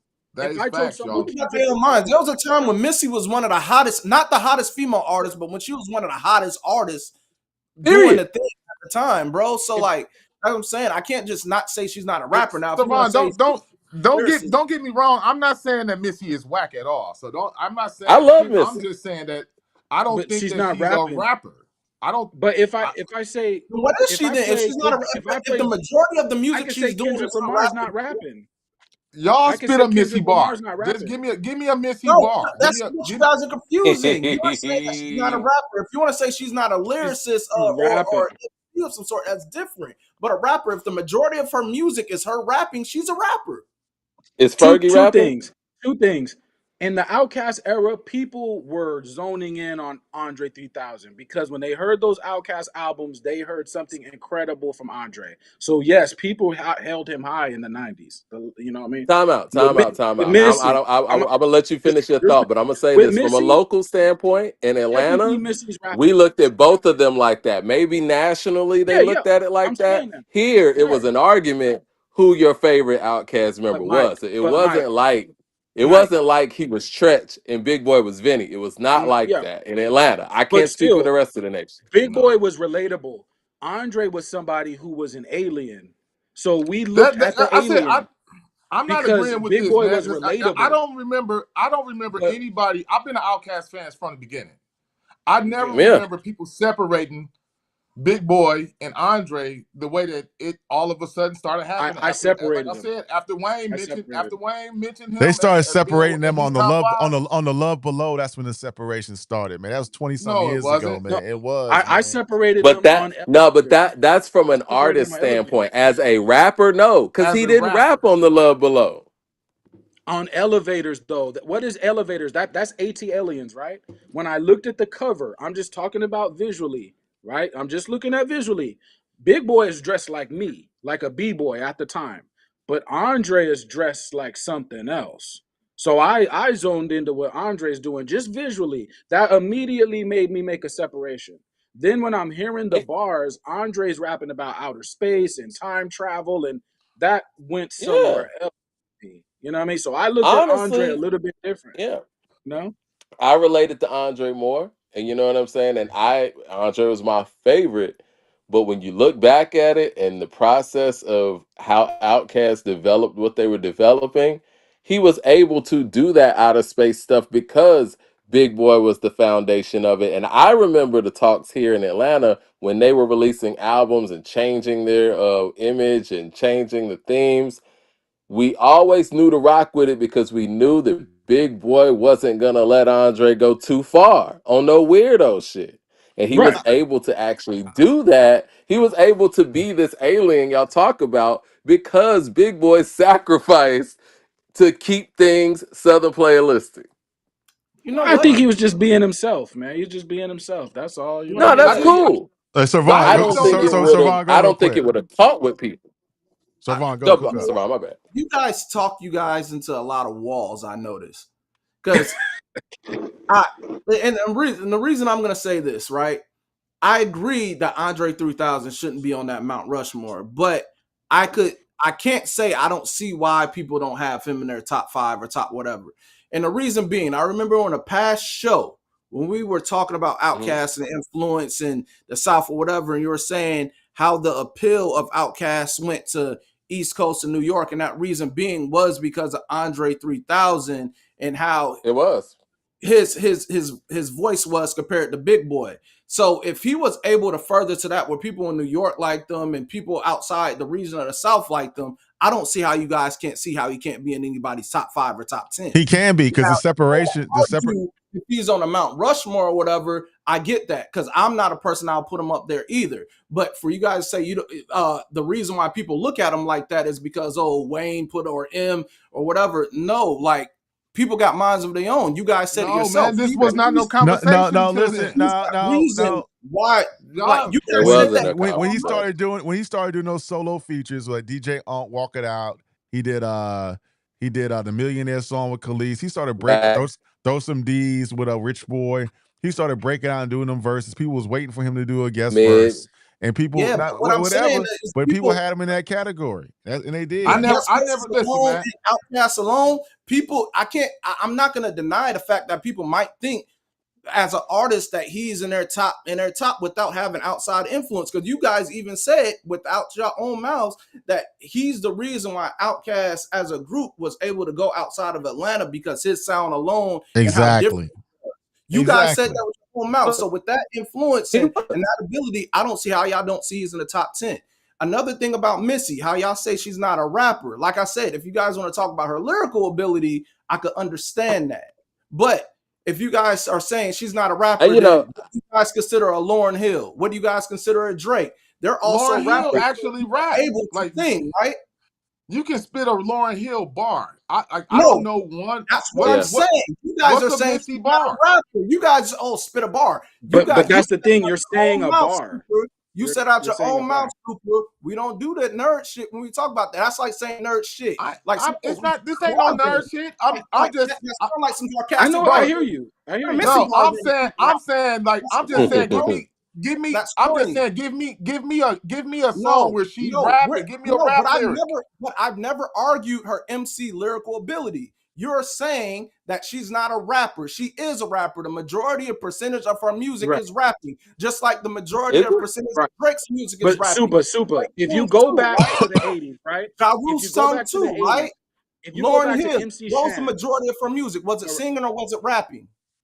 It's rapping. If you go back to the 80s, Lawrence is singing. It's about she's a B-girl. Album wasn't majority rapping. She's not Inspector Deck. She's a B-girl. I want to hear. I want to answer you, Savon. Go ahead. Was a Miseducation of Lauryn Hill? Was that album majority of her rapping? It was 50-50, but that's not the point though. Really, what I'm saying. It was. Besides Doo-Wop, the majority singles off that album were her singing. Yeah, that's an R&B album. Lauren rhymed on like 3 songs. I got hey, super answer. I gotta ask the panel a question after Super. You respond. I got a question to ask. I just want to know. I love it. I don't think that Lauren. I mean, I don't think that Missy has a quotable rap bar. She has songs. Hold on, bro. But you're looking for a bar. That is a different argument. That's not a different argument. I'm saying I don't her lyrical ability and quotables. I'm talking about. I'm not talking about a lyrical. I'm not talking about lyrical ability. I'm talking about actually saying something that I'm talking about delivering something that I would look at as rapping. I don't think that Missy has anything. She's literally rapping. Well, on what song? Get your freak on. What song y'all talking about? Every hip hop song, you're looking in her feature, she's rapping. There's a couple records like Hot Boys or stuff like that where she's singing. The majority of her records is her lyrically rapping. Is she rapping on Get Your Freak On? Yes, that is rapping. Yeah, that's rapping. That's rapping. And she's rapping on Work It. I like to get to know ya, so I can show ya. Put a hurting on ya, like I told ya. There are 2 kind of MCs. She's a rapper, There's bro. one MC that is a rapper that we think of when we're thinking rapping. The other MC is moving the crowd or master of ceremony. Missy is the latter. She's moving the crowd. But technically, she is rapping. Her raps aren't like bar based. They're based on I say something that's catchy, and then you repeat it as I'm rapping it, and it fits in the cadence of the pocket of the beat. Let me ask this question. She's a B girl. She's rapping like a B girl. She's not rapping like. Let me ask this question real quick, Mike. Mike, before you go, let me ask this question real quick. Now I see people in the chat. I see people. I think Savon and someone else made a comment in here. How can you be on Mount Rushmore if you can go, let's just say I've been in Atlanta for 10, 15 years, probably longer than that, and you can go to any place in the city and they don't play your music. You can't be on Mount Rushmore if they don't play your music in the city and be on Mount Rushmore. They don't play no ludicrous music Why down not? here. They don't play ludicrous music down here. So he Hey, cannot be somebody on Who Mount. say him like cares? that. He He talk, he talk he, shit in here. Get him out of here. he cannot What be does that matter? he They cannot be gotta on Mount play if they don't play ludicrous if they music. don't play your music in the city, in no cars, no barbershops, no clubs, on the radio. You cannot be on Mount They Rushmore. play them So around the world, though. no disrespect to Luda. I like what he did to the game, but he cannot be on Mount Rushmore if they don't play your music in the city, and that's just the truth. We're And Mike, you not know gonna that. They do the Mike, they keep, play Luda Mike, them thing. Mike, more Mike, around Mike, the world. Mike, keep it a buck. I Mike, know that. They don't play this man's music out here I like will that, man. keep Let's be it for real. up. All right, keep I it a bet in I buck. the want to say 2000s. something. I want to say something though, and I'm not sure what your question was, but that sounded like a statement. But I will say this about Missy and Andre: they make interesting discussions because they've done things that we can't compare with any other artist. Missy has a catalog of albums that, if we're going album for album, there's not a female MC who's ever done it that could actually touch her album catalog. But at the same time, when it comes to just, I won't say rapping ability, she kind of plays with it. And that's her approach. That's what she chooses to do. But you can't really Right. compare anybody who has a catalog as great as Missy, and we don't have, I don't like saying lyrical stuff, like standout verses and standout, rap moments. And I think that's what makes her so different. And it makes it so difficult for people to rate people like her, again, Future, and I can see Andre that. as well. And Andre, his thing is he's so excellent. Every time he touches the mic, our catalog is so incredible. You feel like you Mike, gotta break you this cutting out, guy bro. in form. But there's never been an MC at his level or MC period that doesn't have one single song by themselves over a 30-year span career. Never seen that. And I think that's what makes those three people very interesting when it comes to debates, because some people will be like, nah, and then some people like, of course. You know what I mean? Right. Hey, I I just can want to clarify But this too. Luda, I'm not saying nothing bad about Missy. I don't think she whack or anything like that. I just don't think she's a rapper. I get enjoy her it. music. I think she's dope. I think she's a dope artist. You know what I mean? I just don't think that she's a rapper. So that's really all I'm saying. It ain't you no. don't It's think she nothing takes to. the rap part of it serious. I don't think that she You don't takes the think she rap takes part the of it rap part of serious. it serious. And Yeah, she I got has you. no quotable. She has no type of quotable rap bar. Like it's not I think about. It's she's a not great about. songwriter. I Yeah. think she's a great songwriter that implements rhyming and singing in her music, where it's like she may not sit there and craft out rhymes in the way that, let's just say, a Eve, a Lil Kim, Rod Digger, or MC like Queen Latifah or Lauryn Hill does, but she's having fun with it, and she knows how to make a song, and she She know how knows to how to make make it dope work. music, hands down. That's Yeah, and period. that's one thing you can't knock her. And You she can't say came in with nothing bad Timberland. about that as far as that. Timberland kind of changed the cadence, so she had to Are change the her and cadence. Future really similar then? Are her and Future similar in that sense? I No, would think that I would say that no, they Okay. are. I would say they similar in that sense as no. far as like not. But Future he does rap though. Like Future does rap. I know that. I get it that the majority of his stuff is melodic and viber style music, but he does rap too. You know what I'm saying? So I would say that they're very Right. similar. Missy could be or Future could be the male version of Missy, if you really want to say that. I mean, if you really want to say that, you can say that. But I don't. I mean, y'all shaking your heads. So y'all look at Missy as more of a rapper than Future? Yes. I Yeah, wouldn't. that's Well, crazy to me. That's crazy. I mean, You just said it out your own mouth that you like Missy So Addictive the other day, right? What was the majority of that album? I Her like rapping. I Missy. love it. Period. I like What Missy. was that Period. It's So a that's what album? I'm saying. mix. It's a Was that a hip mix. hop? Was that a hip hop rap album? I don't think so. I think the hip hop album that Missy has in her look at catalog is under construction. All the other ones are kind of, they're a technically, mix. technically it is rap though. I know that we're hearing It is. R&B, we're hearing melodics, but just technically, just the style of it. She came in with Timberland, so that threw off the cadence right there because Timberland's using different drum patterns. But technically, Missy is rapping. She's singing too. Don't get me Bro, wrong, she's a but rapper. technically, she's rapping. You know what I If mean? y'all want to talk, if Is y'all she want to have one a of the first vibers? conversation, that's different. Okay. Oh, okay. All right. She's a rapper All that right. just so happened to have a talent which she can be able to sing. She's a rapper.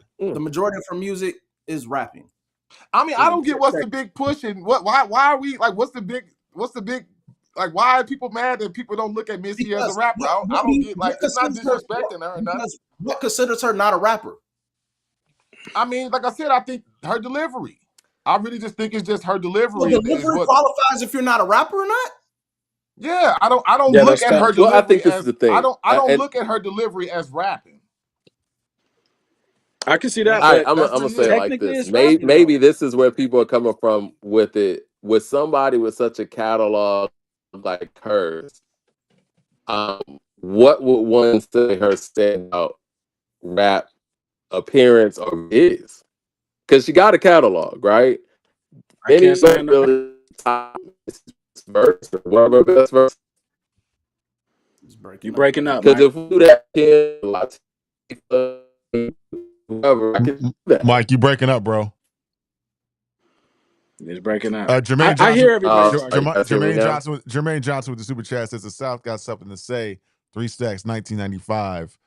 Mad Max with the super chat says, "LOL, rapper's been singing since Biz. Missy is a rapper." Yeah, she's But technically where do she's we rapping rank Biz as a rapper? in the same wheelhouse as a Missy. Like they're characters, like, but technically they are rapping. It's just that it's not the usual cadence we're used to, but they are rapping though. You know what I mean? I think that if we're gonna say Missy is a rapper, then we can say that Montel Jordan is too. I mean, if No, we gonna what? are we saying Montel Jordan's a rapper No. or even Name a Domino? Is Montel Domino a Jordan rapper song. now too? Name a Montel Jordan song that's a rap. I mean, I'm he not Let's rapped with on you a on that on. one. ride. No, no, that sounds silly. You know why that sounds silly? He Name a rap on This Is rapping How We Do Montel. It.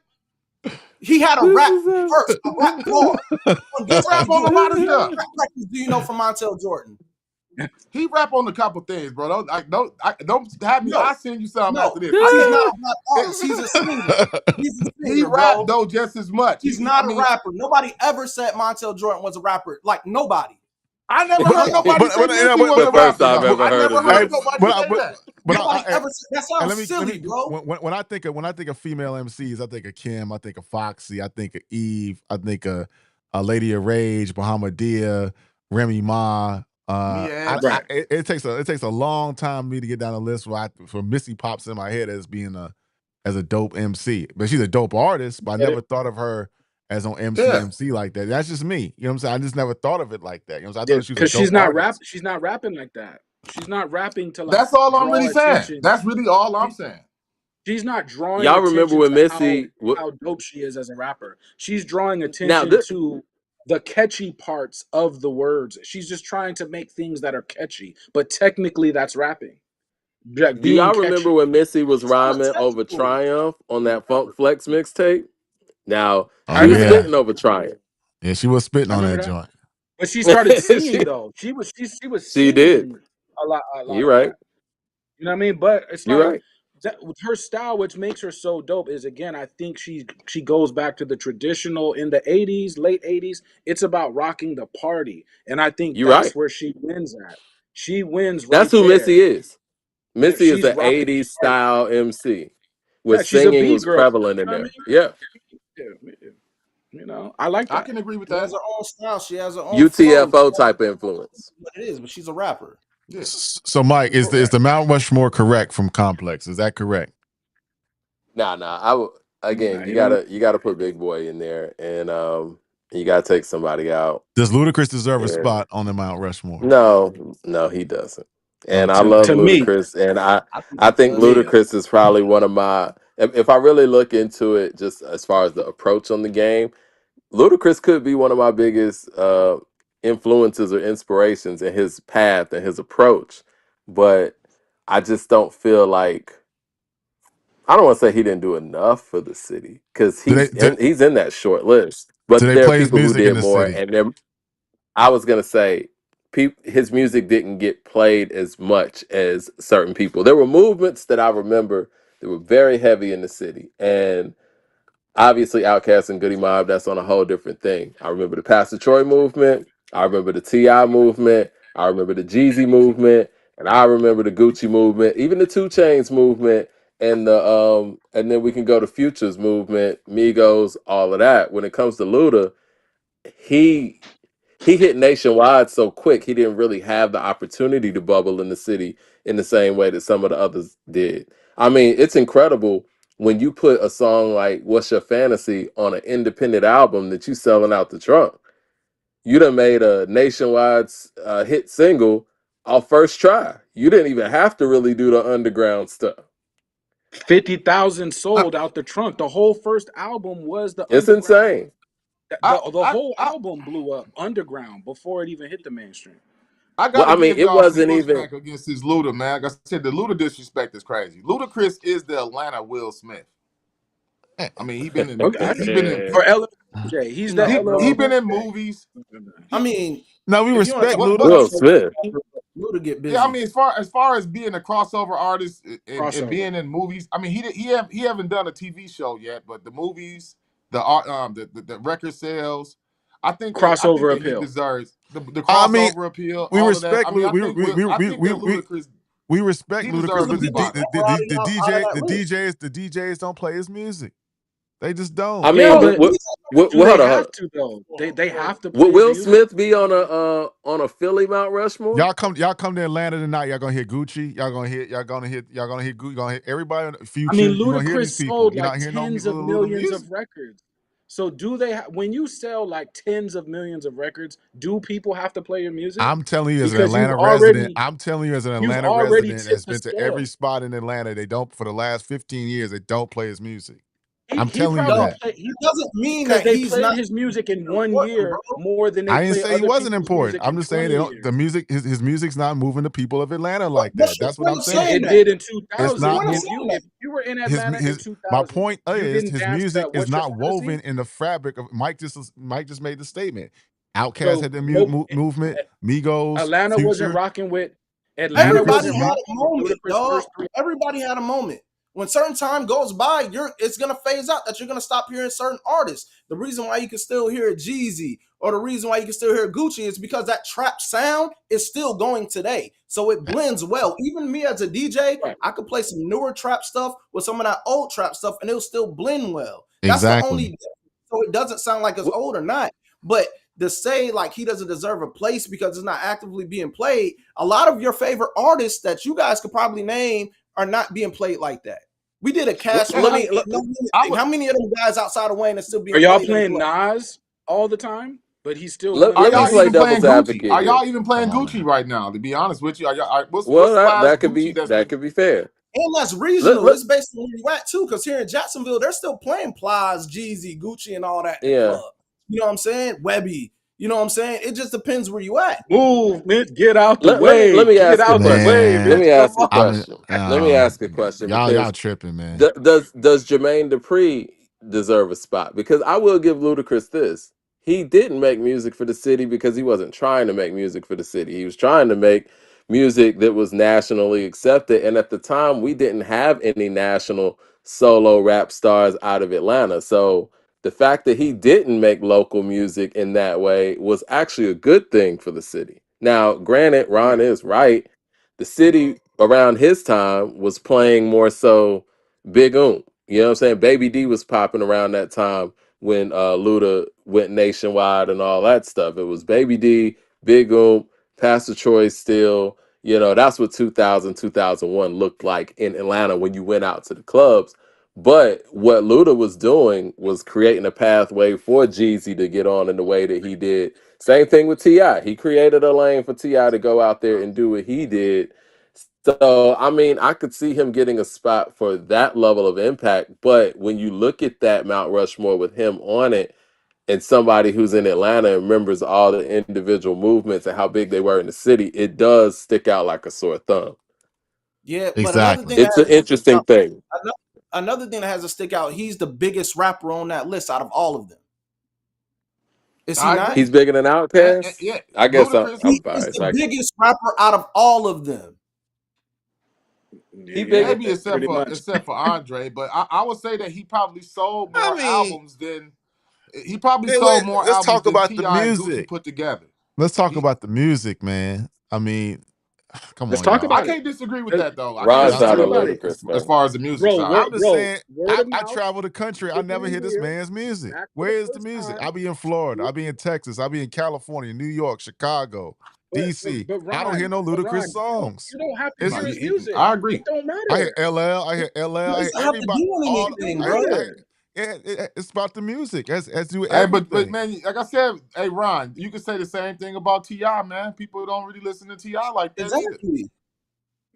Yeah, like, but Ti still Ti. He don't need the radio play or the club play. Man, If you name your top 10 right now, if you name your top 10 favorite rappers right now, name me how many of that top 10 is still being played in today's world. Well, What so what does that mean? you'll still get something squeezed in here now every now and then. Depending, like it might not be from your top rappers, but it'll be for some guys that was out around that time that you'll man, still hear get spun in the Out here club. in But Snoop in the club, Mike, I don't hear. Mike, you love Missionary. Snoop has classics. Do we still hear Snoop in the club? No, I mean, I still hear bitches ain't shit every now and when I go out. you I don't might hear hear Snoop gin. in the You club might where hear I'm at. gin and juice. You might hear DJ play I gin don't and hear Snoop in the juice. club where I'm at. Okay. aside from the Yeah, music though, and that I'll sounds still funny. hear a Aside song from or the two every club, now and then. Luda is very skilled in all the different aspects. Like he can do the entertaining stuff. He could do the substantive stuff. He could do the boom bap stuff. He can do, the strictly southern stuff. He can do the big anthems. He had big moments. He has solid, very solid albums. You know what I'm saying? But I hear you though. You know what I mean? Man, Where we go? Let's go on, man. Let's go on. let's You know what I Mike mean? Mike dipped out on this, man. But y'all know what I'm talking about, man. Y'all trying to fight me on this shit, man. Y'all know this Nah, man you music don't It get doesn't played matter like of them that. not listening to, like when they say Mount Rushmore, they talking about the classes. They're talking about like the imprint, the impact. You know what I'm saying? Like to take that away from because nobody's currently still I playing. ain't taking nothing away from Mike. Mike just articulated that even when he was hot in his prime, there's other ways. It was it was Big Oomp, and it was other records being played in the city. It wasn't Ludacris. Ludacris's music was outside of Atlanta. It wasn't in Atlanta like But he I that. can said he see said that though. 2000. He said 2000 and 2001. Now I wasn't in Atlanta, I lived but here. I'm I telling you, find it it hard to was not. believe that in 2000 and 2001 that y'all wasn't playing Ludacris. I find We that kind of hard to we I were mean, They playing. wasn't playing P-pop and nowhere. They wasn't playing What's Your Fantasy anywhere. Like they wasn't playing none of that. I can agree with what Ron's saying though, because anywhere where I was at, I mean, Ludacris, I don't remember hearing anybody purposely play Ludacris. It was you always heard Ludacris over the radio. I don't know anybody that was like, I'm about to play chicken and beer and we gonna ride out to this. I don't remember that. I would The hear radio is a Ludacris. big deal. I would hear it on the radio, which is The which is radio is fine. But as far as like people really like, you would hear people really ride down the street, subbing some Gucci, subbing yeah, of some course, of Jeezy, course.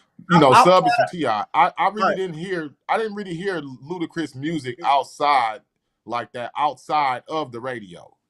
Outside of Outkast, with Atlanta being so big to the world, who was a person that was the reason why it grew further outside of Atlanta? Shit, Yeah, Ti. Luda played a No, part. Luda played a Ludacris part. had a way bigger impact with bringing Atlanta outside of Atlanta than T.I. did. I agree with that though, because the album sales Yeah, back it up. Like I said, you can probably combine Ti and Gucci Mane's album sales combined together, and they still wouldn't catch up to Ludacris's. So yeah, people was really listening to Ludacris and buying the albums, and he sold a lot of records at the time. And he yeah, yeah. finessed this into a movie star career. You know what I mean? You don't even hear about Ludacris really even going on tours. So now And like he's a I said, movie it star. depends. Like to say, oh, because they don't listen, man, it depends where you at, man. I was out there in Vegas and went to like just like some regular club that was popping, and they was playing Ludacris. So like I said, it depends where you go. Like, because I don't know y'all background, but where were y'all really at outside? That's what I want to know. Were y'all in the Shit, hood I spots? was in I was in California. I was And in the, I was in the strip they played I was in the strip Ludacris. clubs. They was handing me Snowman Ridiculous. CDs. That's what I was I at. Because was in you know strip that could club. be The girls subjective based on where Bro, y'all was. You know what I'm saying? the Because girls bro, are the I girls are was handing me way Snowman in CDs. California. And they was playing Ludacris back to back. I mean, what's your fantasy? Move, bitch, get out the way. Stand up. They was going crazy on Ludacris in California. There was So some maybe definitely it's some just club me. hits. He definitely made great club hits. You know what I'm saying? Like I said, but outside of that, Hey man, I don't remember. Area codes. I just gotta take you from your word. If I go to if you tell me how it's going in Jacksonville, I just gotta just tell you, I gotta I've take never you seen for your Ludacris word. getting played here. But I was saying there's a lot of artists of that era that's not getting played in the clubs today. They're just not. That's a That fact. doesn't discredit them. Like music moves. Like DJs are gonna play what's current depending on where you're going to. They'll throw some old stuff in there every once in a while, and it also depends the demo of what they're playing to, bro. So it's not a knock on Luda because they're not playing them today. There's a lot of artists that are just not being like played like that into a broader thing outside of who just Now want to go. I didn't check your set, and maybe you did. Did you play some Luda on your set the other night? Yes, yeah, I did. Okay, all right. I played some Luda, I played some T.I., I played some Gucci.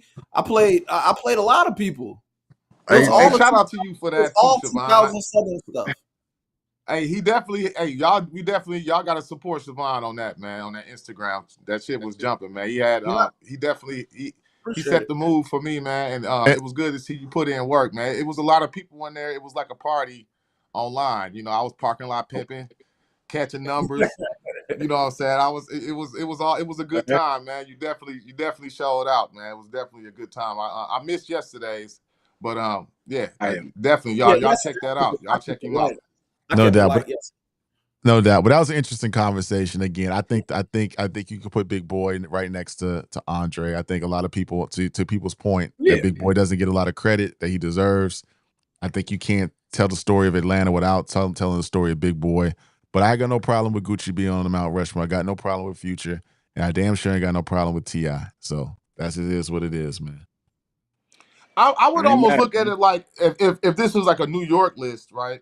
As far as Gucci, right? And if somebody put Jadakiss on the New York Mount Rushmore, I mean, you know, I wouldn't I wouldn't argue with it. I think that Jadakiss does have that type of following and movement and you know type of respect that he would probably make a lot of New Yorkers top five or make a lot of New Yorkers Mount Rushmore. I wouldn't be surprised at all. You know what I'm You saying? see And I that? think it's the same thing that you would have to say for Gucci. You know what I'm saying? It might not look like that to everybody out there, but if you there and you know that Gucci got to be on this list. I mean, even more so than a Jeezy. I think that Jeezy's run was a little bit more commercialized, and the same argument that y'all saying about Ludacris, where it was you know more of a national appeal, and but the city did still have his back though. They still supported him and loved him, but I just Right. think that you know I get it. Gucci he got to be on this list. I think he have to be. I remember I told this story one time on the pod before. But this is way back. I was on a road trip. I was in South Carolina, but I was on the border of Atlanta, and I was at a hotel, and this guy rolled up out the blue, just out of nowhere. I'm outside kicking it at the hotel. He rolled up with a couple females in his car, and he was asking to use if they can use my shower. Long story short, I let them use the shower, and this is way before I ever even heard of Gucci Man, ever even never knew who he was, nothing. The guy was like, "Yeah, you ever heard of a rapper named Gucci Man?"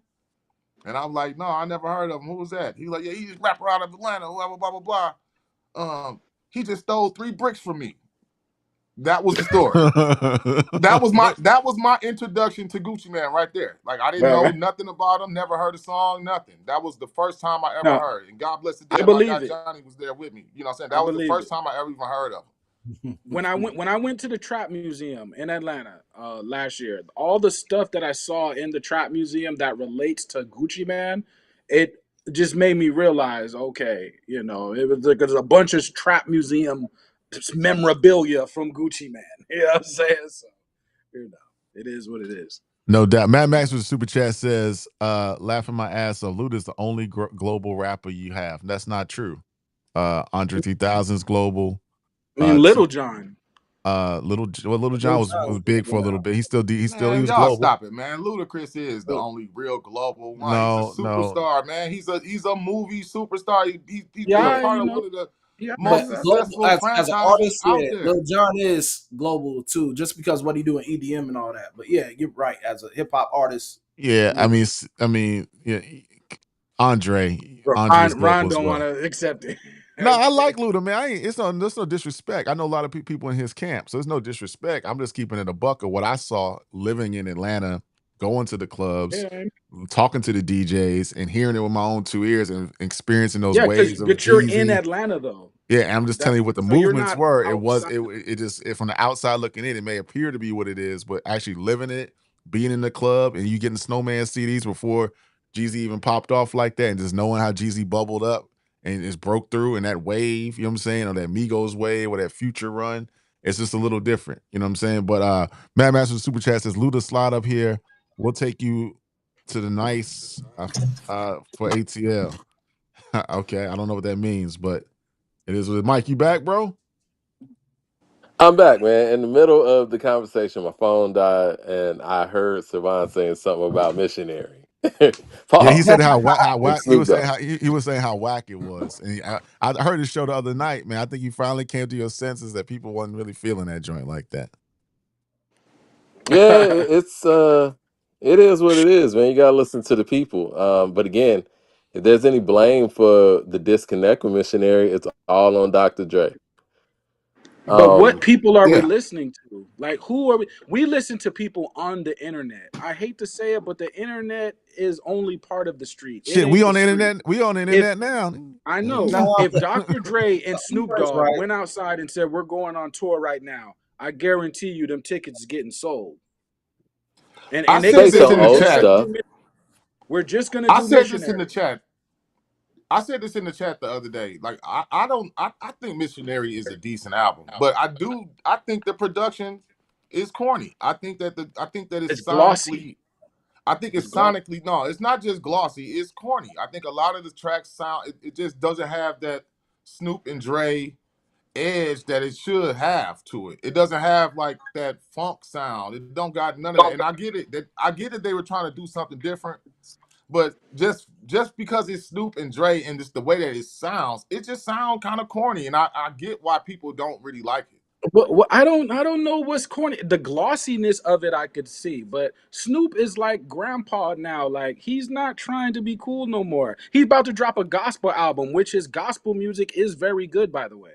But he's not trying to be like edgy. Like he left that a very long time ago. But Like Are you he's saying, Leroy, that no people wouldn't have liked anything that they put together unless it was like doggy no, style esque? that's Because no. even I if they think tried to do doggy style again, people would say they were too old to do that.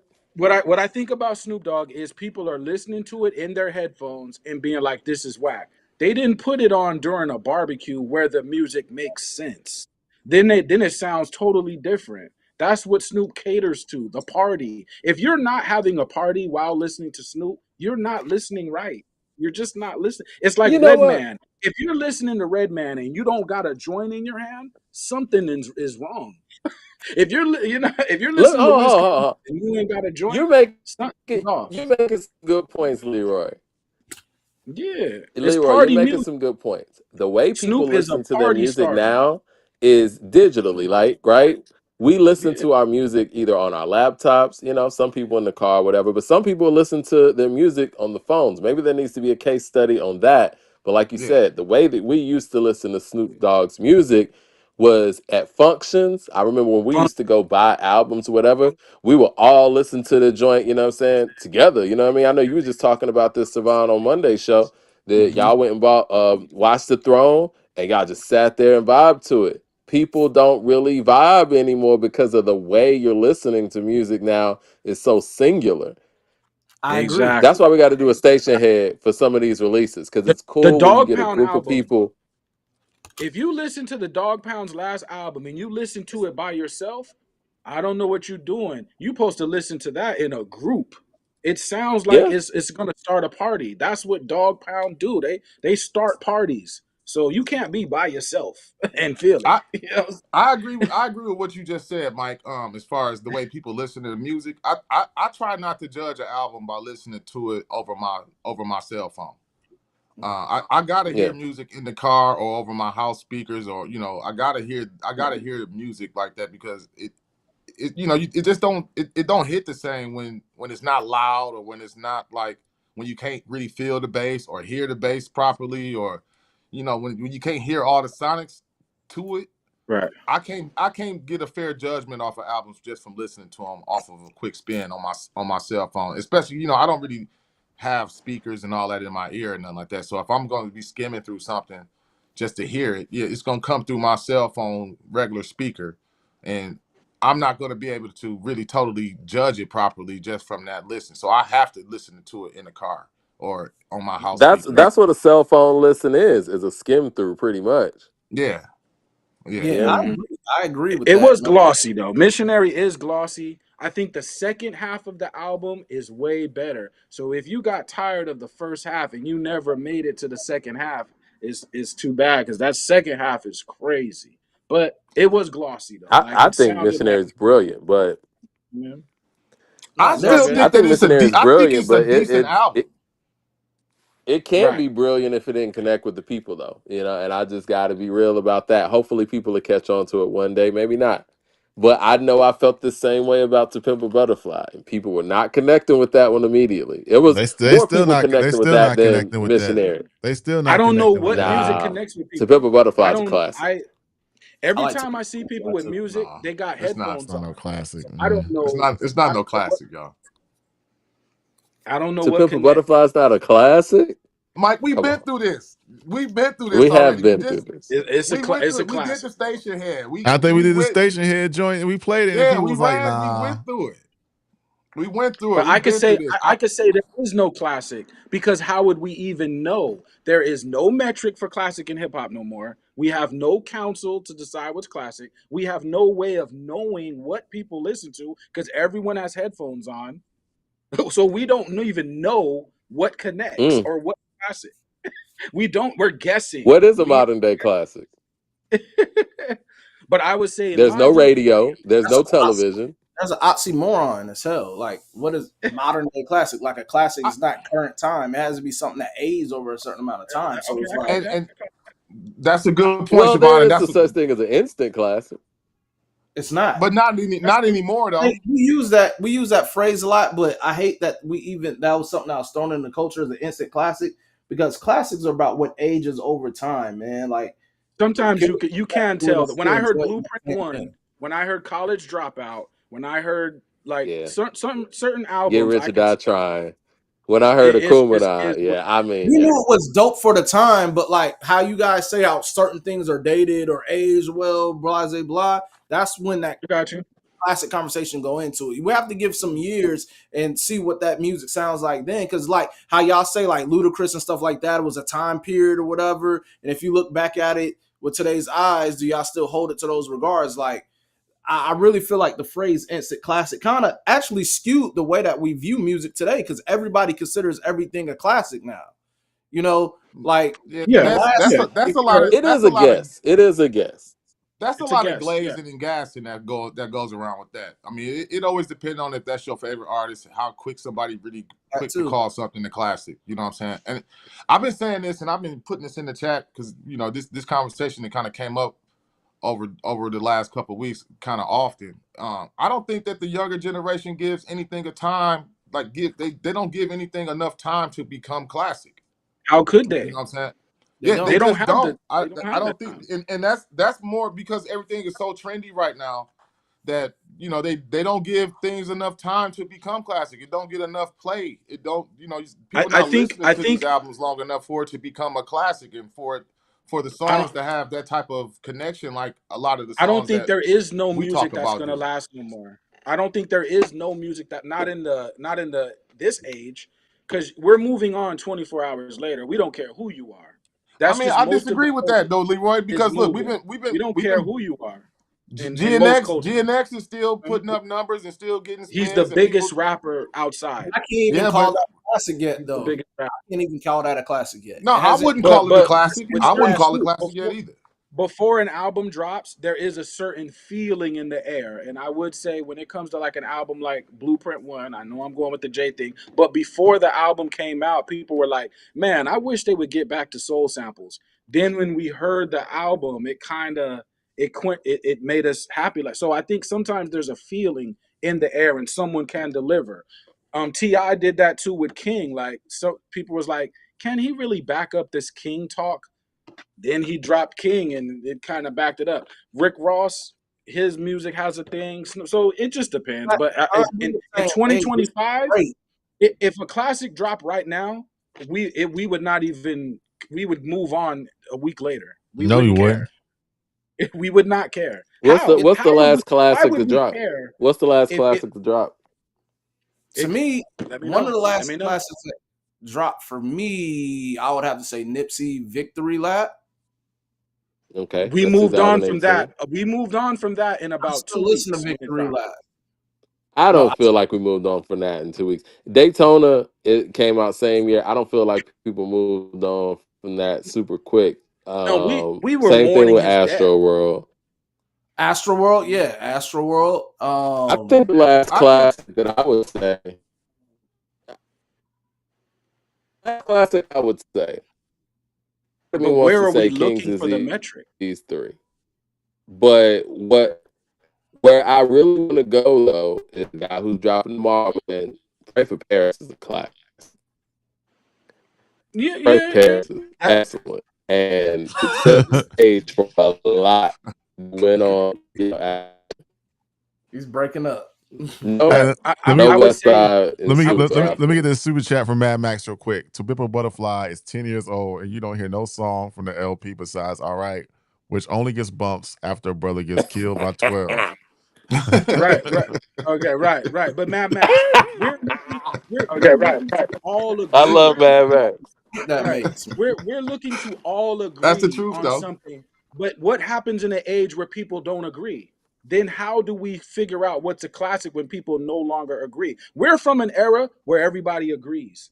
We pick okay, Chronic 2001 just dropped. It's a classic. Yeah, everybody says yeah. Now in this era, we don't agree. When you look online, none of people don't agree no more. They're like that's mid, it's trash. You can find the greatest rap, they'll be like that is trash. So now what do we call classic?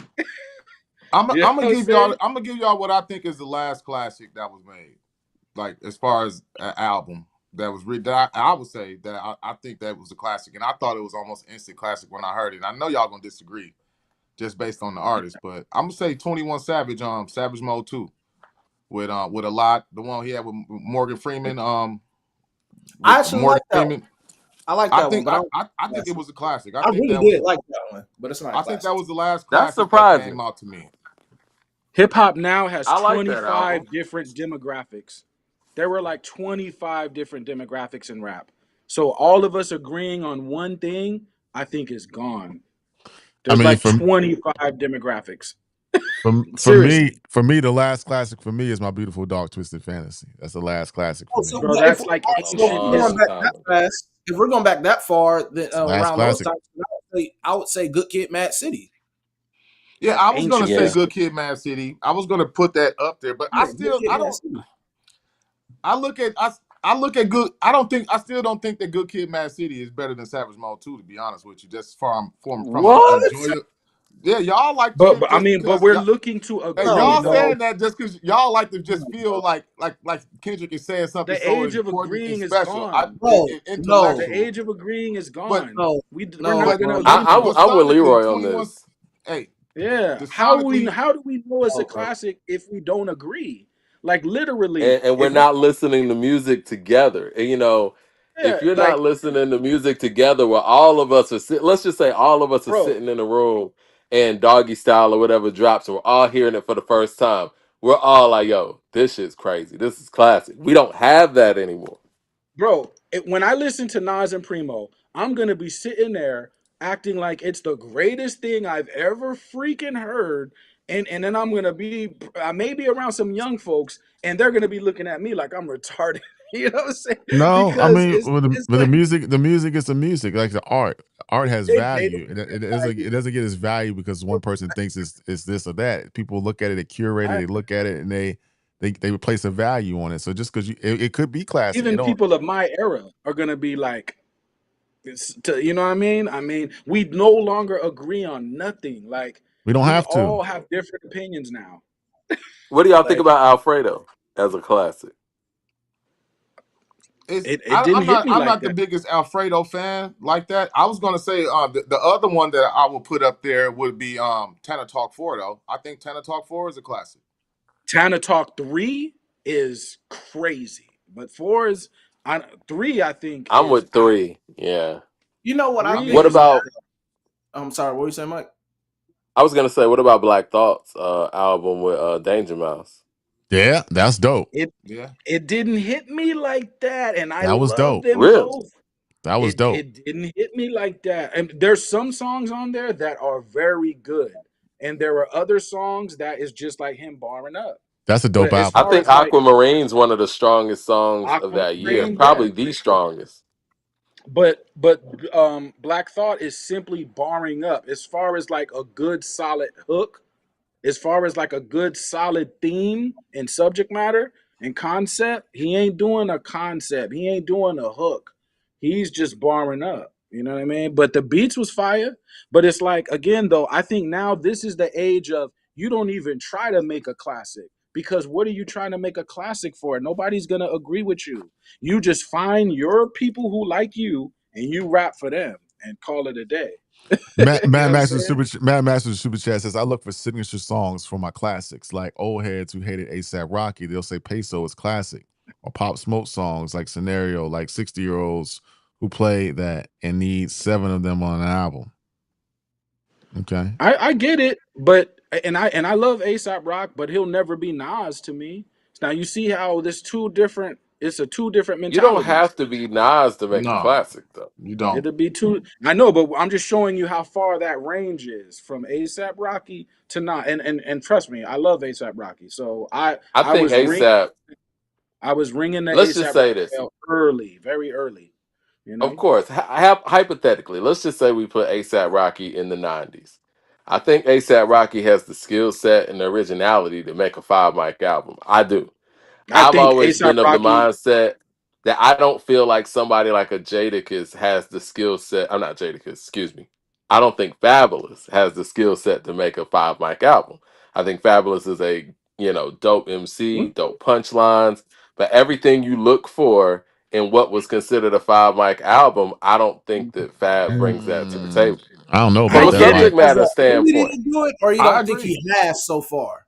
What I do you I don't think? think think he ASAP has gets blown I out the don't think water he has the skill in the set to '90s. do that. No. I don't know Did about that Mace one, like Mike. what was Harlem World to Mace? A A classic, You right? feel classic. like Harlem World was a classic. I feel like Yeah, Harlem World's slightly overrated. I'm gonna be honest. No, I Both think I can be don't Mace think is right. it's a hot. classic. I don't think it's a Harlem World's a Yeah. classic. classic, hands No, down, Both can be hands Harlem down. right. World's I a would say moment. it's a classic. No Way Yes, Out's a classic. No I Way can't Out's a say it's a classic. Harlem classic World either. is a classic. Harlem World is the reason why Bad Boy Likes was still on. Eh, Harlem World is a I I classic. mean, don't know. I that's don't I cool, know. but it mean, still ain't a I feel classic. Authentic. you. The B sides were dope. Harlem World's a classic. So Oh, if we like to say that Mace has the ability to make the classic with Harlem World, which I do think is a classic, then I think that Fabulous has the intangibles to be able to do it as well. he could. I think Fabulous like Jadakiss. They just always been looking for the right producer that can put the right hooks over the right production. That production was dope. I think I Mace think is a better but real talk. songwriter than I think Bad. real talk from Fabulous is. I think real talk is almost to a classic. I think it's like right there. That's the album with Breathe. You know what I See, mean? now But this Yeah. is I ASAP Rocky, I think he'll be dope in Memphis in the '90s. ASAP Rock would be in Memphis. I think he'll be popping. But in New York in the '90s and the West Coast in the '90s, I think we blowing ASAP out the water in the '90s. I I You know what think think I we mean? ASAP playing with classic adjust. right now. We playing with classic, saying that right now. Like, what type of classic is Harlem World? Is it what a It classic as just far as I'm it's just saying, like, classic. is it? Are y'all saying like low tier classic? Like, where is this? What kind of classic is it? Like, You know, if we comparing it to if I we think comparing classic albums, I don't think we get Harlem into World is Harlem classic. World until at least like 100 or like Harlem 70 World's Harlem something. World not better than No by Way itself, Out.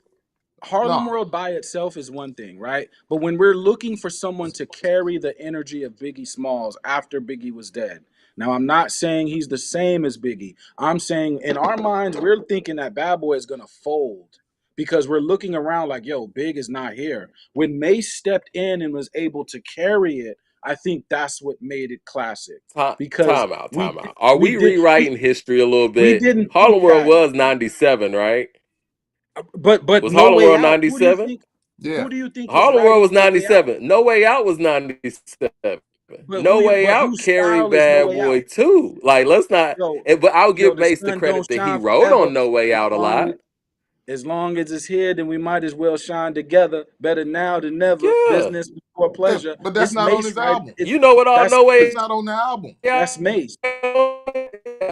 Bro, Harlem World, It's Harlem Mace's World. style. Yeah, I that's gotta fine. bounce in a little bit too. I would give Mace credit for No Way Out, but no, Harlem World not No Way Out. It's not even Bro, close. bro. All No, right, it's all right, not. all right. You got When we Victory think on of there. Mace, when we Benjamin think It's of not. Baby Mace, got bro, Can't Nobody Hold Me Down on there.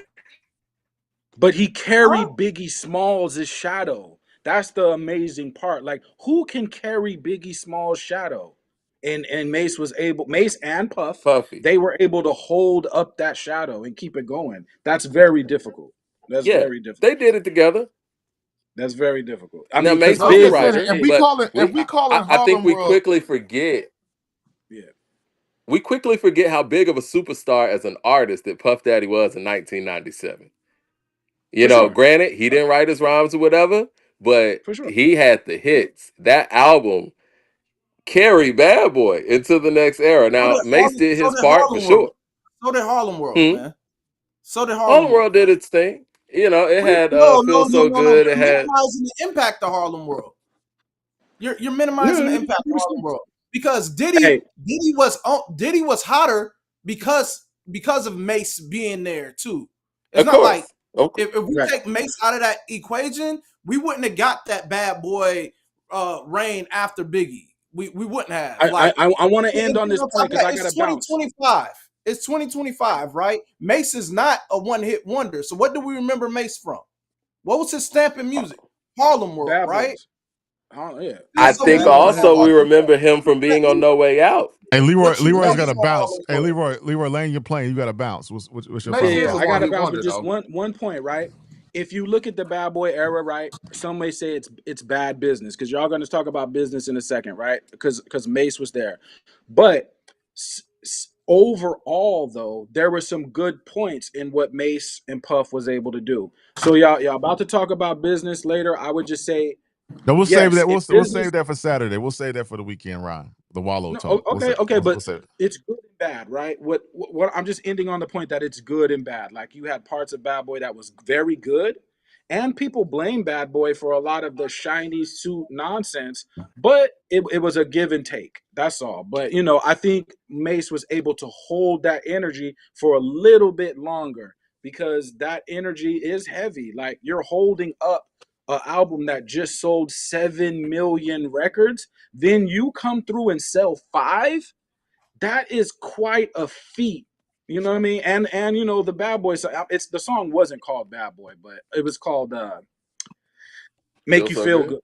So feel so good. Feels so That good. is Yeah. that is Hey, a hell of a song. That's a I'm gonna hell of say a song. this: Bro. if we You know what I saying mean? Harlem World is a classic, then Cam got three classics. Then No, bro. All right, Come on. Listen, I, Mace I'm had an I'm gonna incredible catch 10 y'all, bro. months. All right, man. Have a good one. hey, Shout No out. doubt. I'm Let Mace me Hands had an down, Black. incredible 6-month run let me get this super because chat when real quick. DMX came, it was over. Super chat real I'm quick. taking Mad Max. SDE, Come Home with Me, and Purple Haze over Harlem World. Come on, Mad bro. Max You was guys are really minimizing. You guys are really minimizing Harlem World, bro. Mad Max with You a guys super really chat are. says, "Live Love ASAP is classic and is better than any Fab project." Mad Max with a super chat I'm says, okay with that. No Way Out is basically a Mace album." Yeah, It is. that's Jermaine fact. Johnson says, "All of A2HH is here. This is like a family reunion." Yes, it is. The unofficial one. Yes, it is. What up, y'all? But yeah, I don't know. I think we have to look at it in context. Maybe over time, but during the period that Harlem World came up, I never heard anyone say that was a classic. I just never heard anybody What? articulate that. I No. never heard it Yeah. either. Was one of the I never biggest heard that. parties at the time. I've never heard nobody call it It a was a classic moment. though, Savon. Oh my God! All right, you guys got you guys are revising history. You guys are revising history like that. I remember this as a kid how big Harlem World was. It was a big record. Mace was huge. It was a huge record. It's a huge record. No, not a huge record, man. Not a huge record. The reason why Bad Boy was where it was at that time was because of Mace, bro. No, Mace was he a held big them part down. after Big Dot. It was Yeah, because he of held Mace. it down. He held them down, but like I said, I still can't. Like I said, I like the album, but I can't consider it a classic. I don't think it's better than Muddy Waters. No, I it's don't. Like I not. said, I mean, That's it not even depends a on what type of classic. conversation. Like, well, That's not even a conversation. how are we talking about this as a classic? I mean, if we, if we putting it on the lower tier, it's if we just saying that it's a nice complete album, I can't throw classic on Harlem World. I just can't. Hey, y'all Harlem World's a tripping. 4 mic album for me. Y'all tripping tonight. I'll give it Harlem 4 World's. mics too. I Yeah. agree. I mean, again, it just states it just talks about the state that hip hop is in. When we got to go back to either Victory Lap or even to Good Kid, Mad City, or even My Beautiful Dark Twisted Fantasy. Tana Talk to say, there's no classics being made, and that's unfortunate. To my fabulous point, and I don't want to go back, but let's look at Harlem World. That's 97. Volume 1 for Jay is 97. That's not Jay's best work. We know Jay can do better than that. He did better than that on Reasonable Doubt. And Volume 1 blows Harlem World out the water. Yes. Does it? It does. It's levels. Like, Mace is dope, but it's hard for me to say Harlem World's classic when I'd rather listen to Volume 1. And Volume 1's not a You're talking classic. about personal preference, I bro. see. I'm a J fan. You I'm a think J Harlem World's fan. better than Volume 1? Harlem World. I was listening to Harlem World more than Volume 1. Yeah, that's crazy. At that right time, there. I was listening to That Harlem is World crazy Volume right 1, there. bro. That's crazy Harlem to World say was that. Hear you say everywhere, that. bro. It was everywhere. It was big. I'm we're gonna have to have a real major powwow, or we're gonna have to do something about We this. could do a classic bracket or something. I'm down to we go got to talk song for about this song. Volume 1 slander, man. I'm getting tired of the Volume 1 slander. That's not slander on that. I'm a J fan, No, but I'm it's like, slander. you guys are Not from you, minimizing not from Harlem you, World, Savon. bro. Not from you, Savon. How about we do this? I'm talking about period when it comes down to Jay's catalog. I mean, Volume How about 1, we do a 97 I agree. bracket? I How about we do. do a 97 bracket, since both of those albums fall in 97, and it would be interesting to see how far Volume 1 and Harlem World get in the 97 bracket.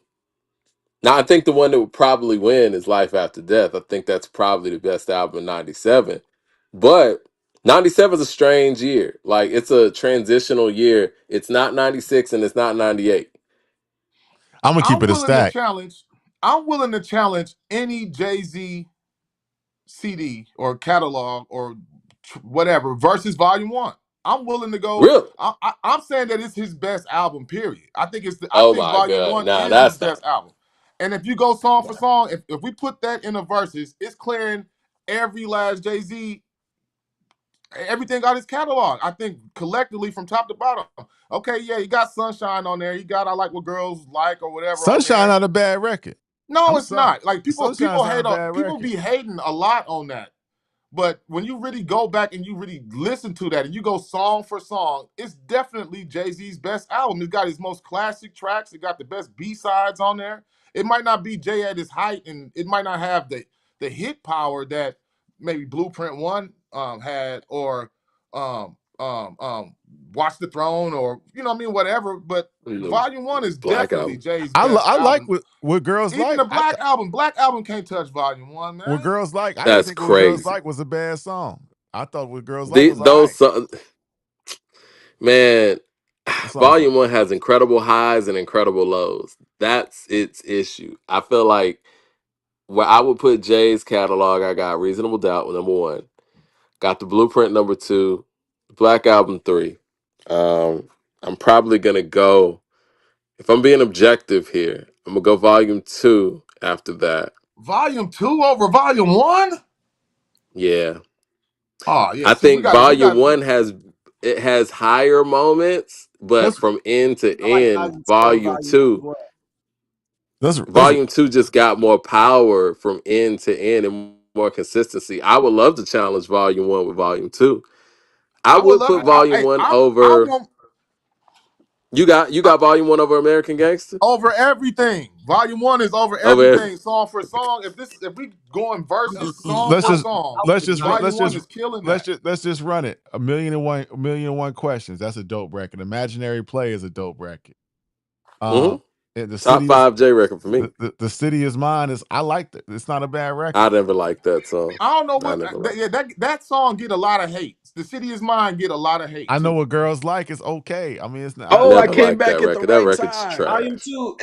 2 hits harder than Volume 1, bro. Imaginary No, Play is a no. dope Whoa, record. whoa. Listen. Let me go You through it. go ahead, go ahead. Imaginary Play is crazy. Streets is Watching is crazy. Friend of Fro 98 is Mm-hmm. crazy. Lucky Me. This is Time the Sunshine. out, time album out. that Friend of made Jay Z. 498's not crazy. It's good. No, It's not I crazy. don't even like. No. I can say I will skip Friend or Foe. I'm not even a big fan of Friend or Yeah. Foe or I Know What Girls Like. I can skip both of them. What? Friend of Foe is crazy. Sunshine is not a bad record. He Them talking I about songs. Friend like of Foe Sunshine. 98. Now the first Friend of Foe is hard. Friend of Foe 98 is Bro, okay. Okay, hey, maybe my brain got hey, wired. You right. Who you leave with? that up. Who Leave that. Who you You With with? is my joint. I like Who You With. Face Off with Sauce Money. Come on, y'all. Mm, I nah. can skip. Bro, I can skip Face Off. I Real like I mean, leave Volume that 2. listen, up there, man. Ron. It's not like I don't like Volume 1. This Volume 2 is harder. It got, you know, Volume 1 made Jay Z. There is no Jay It Z without made him. Volume 1. no, No, Volume Reasonable It, Doubt Volume made 2, it, Jay Z. No, it did not. Stop it. bro, who Volume knew No, it 2, Reasonable didn't. Doubt was out in yeah, 97? Who knew that Reasonable Doubt existed in 97? Did y'all bro. know it Read the existed? source article. We all knew. They were talking I, about the fact that this album wasn't I Reasonable knew, Doubt. but nobody I knew even knew that Reasonable Doubt existed. Hey, Even that's from a that's single that's facts. standpoint, ain't Reasonable Doubt had Ain't No Nigga. It had Feeling It. It had Dead Presidents. I hear We you. heard I hear Can't you. Knock the Hustle. They were playing Can't Knock I the hear Hustle you. down here.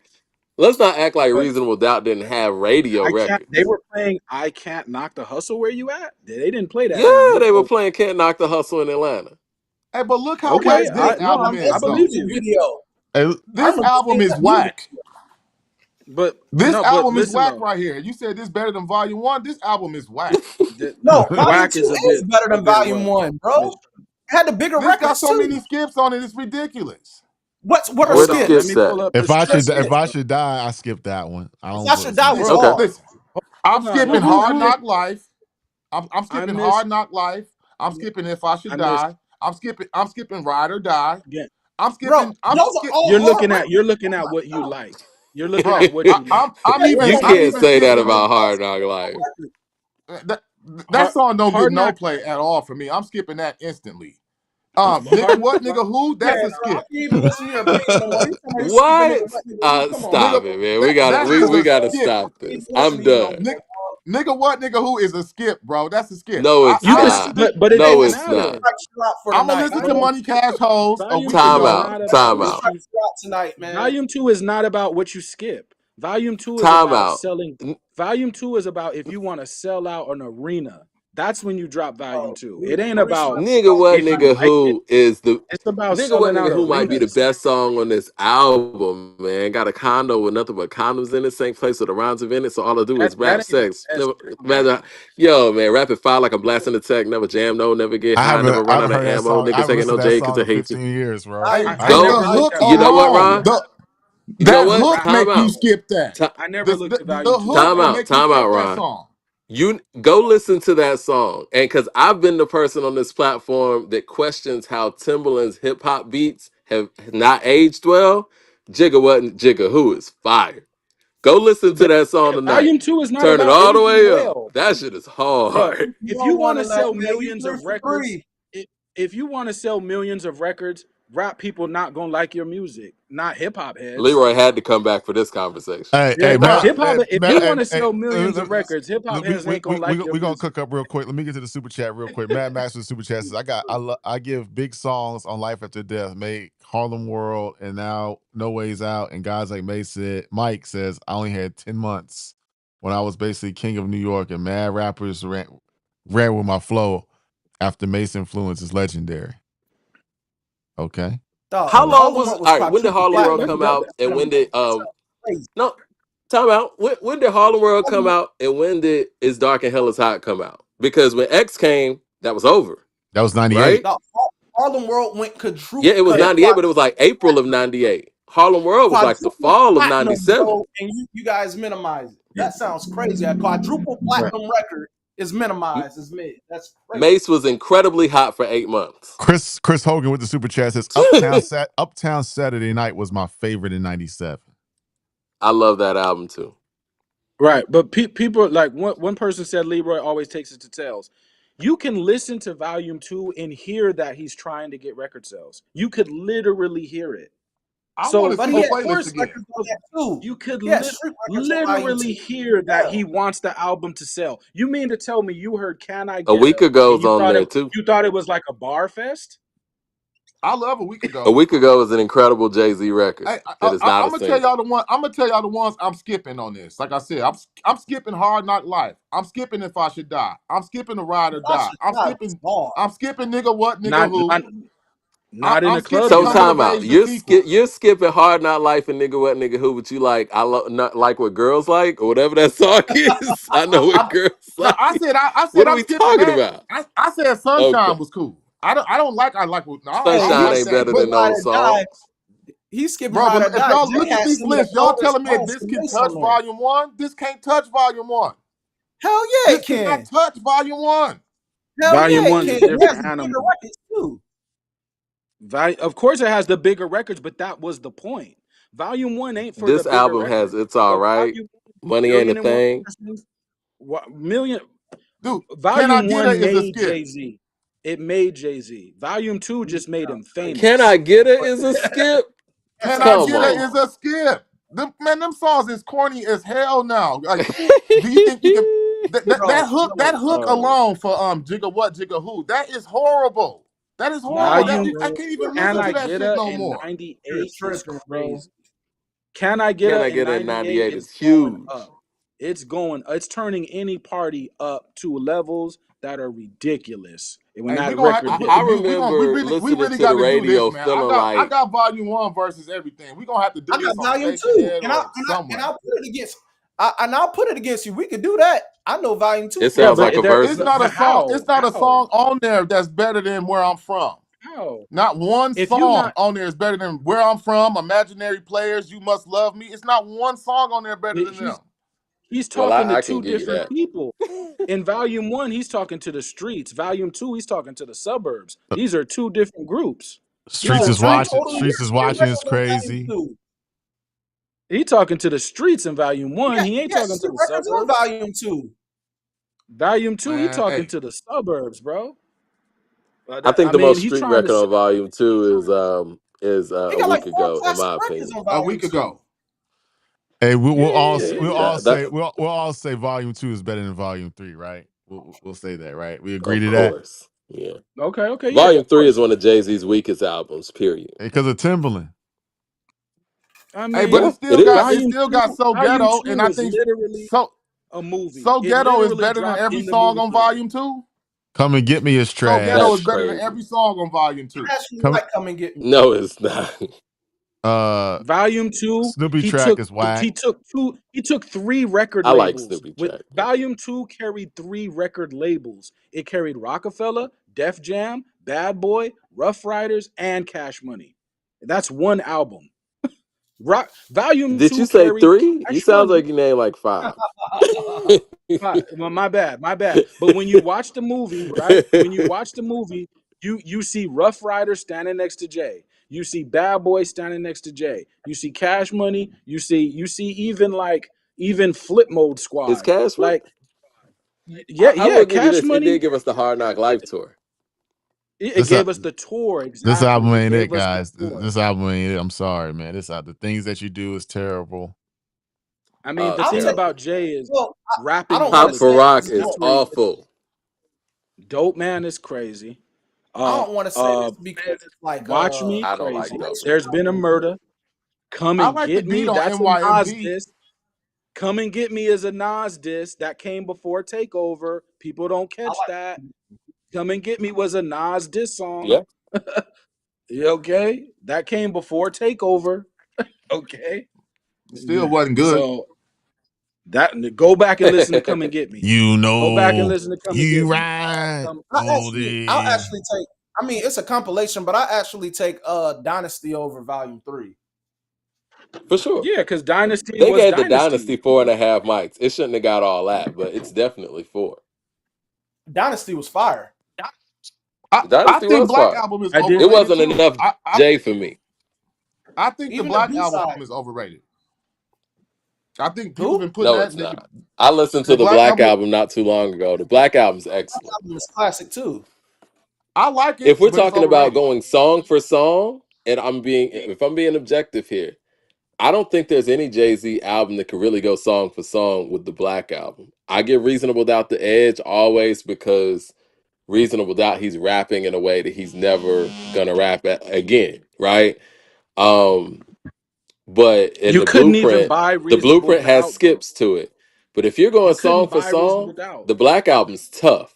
Like the Black Album Like is tough from crazy. top to bottom. And he's rapping You could crazy on the Black Album. when you went to the record store to buy Reasonable Doubt, it wasn't even there. You couldn't buy it. So that's a No, you're right. problem. When Well, you it's can't even buy independent. the album because it don't exist in physical form yet, that's a problem. You know what I'm That saying? So doesn't it's that like how do doesn't you negate want the it? quality of the album though.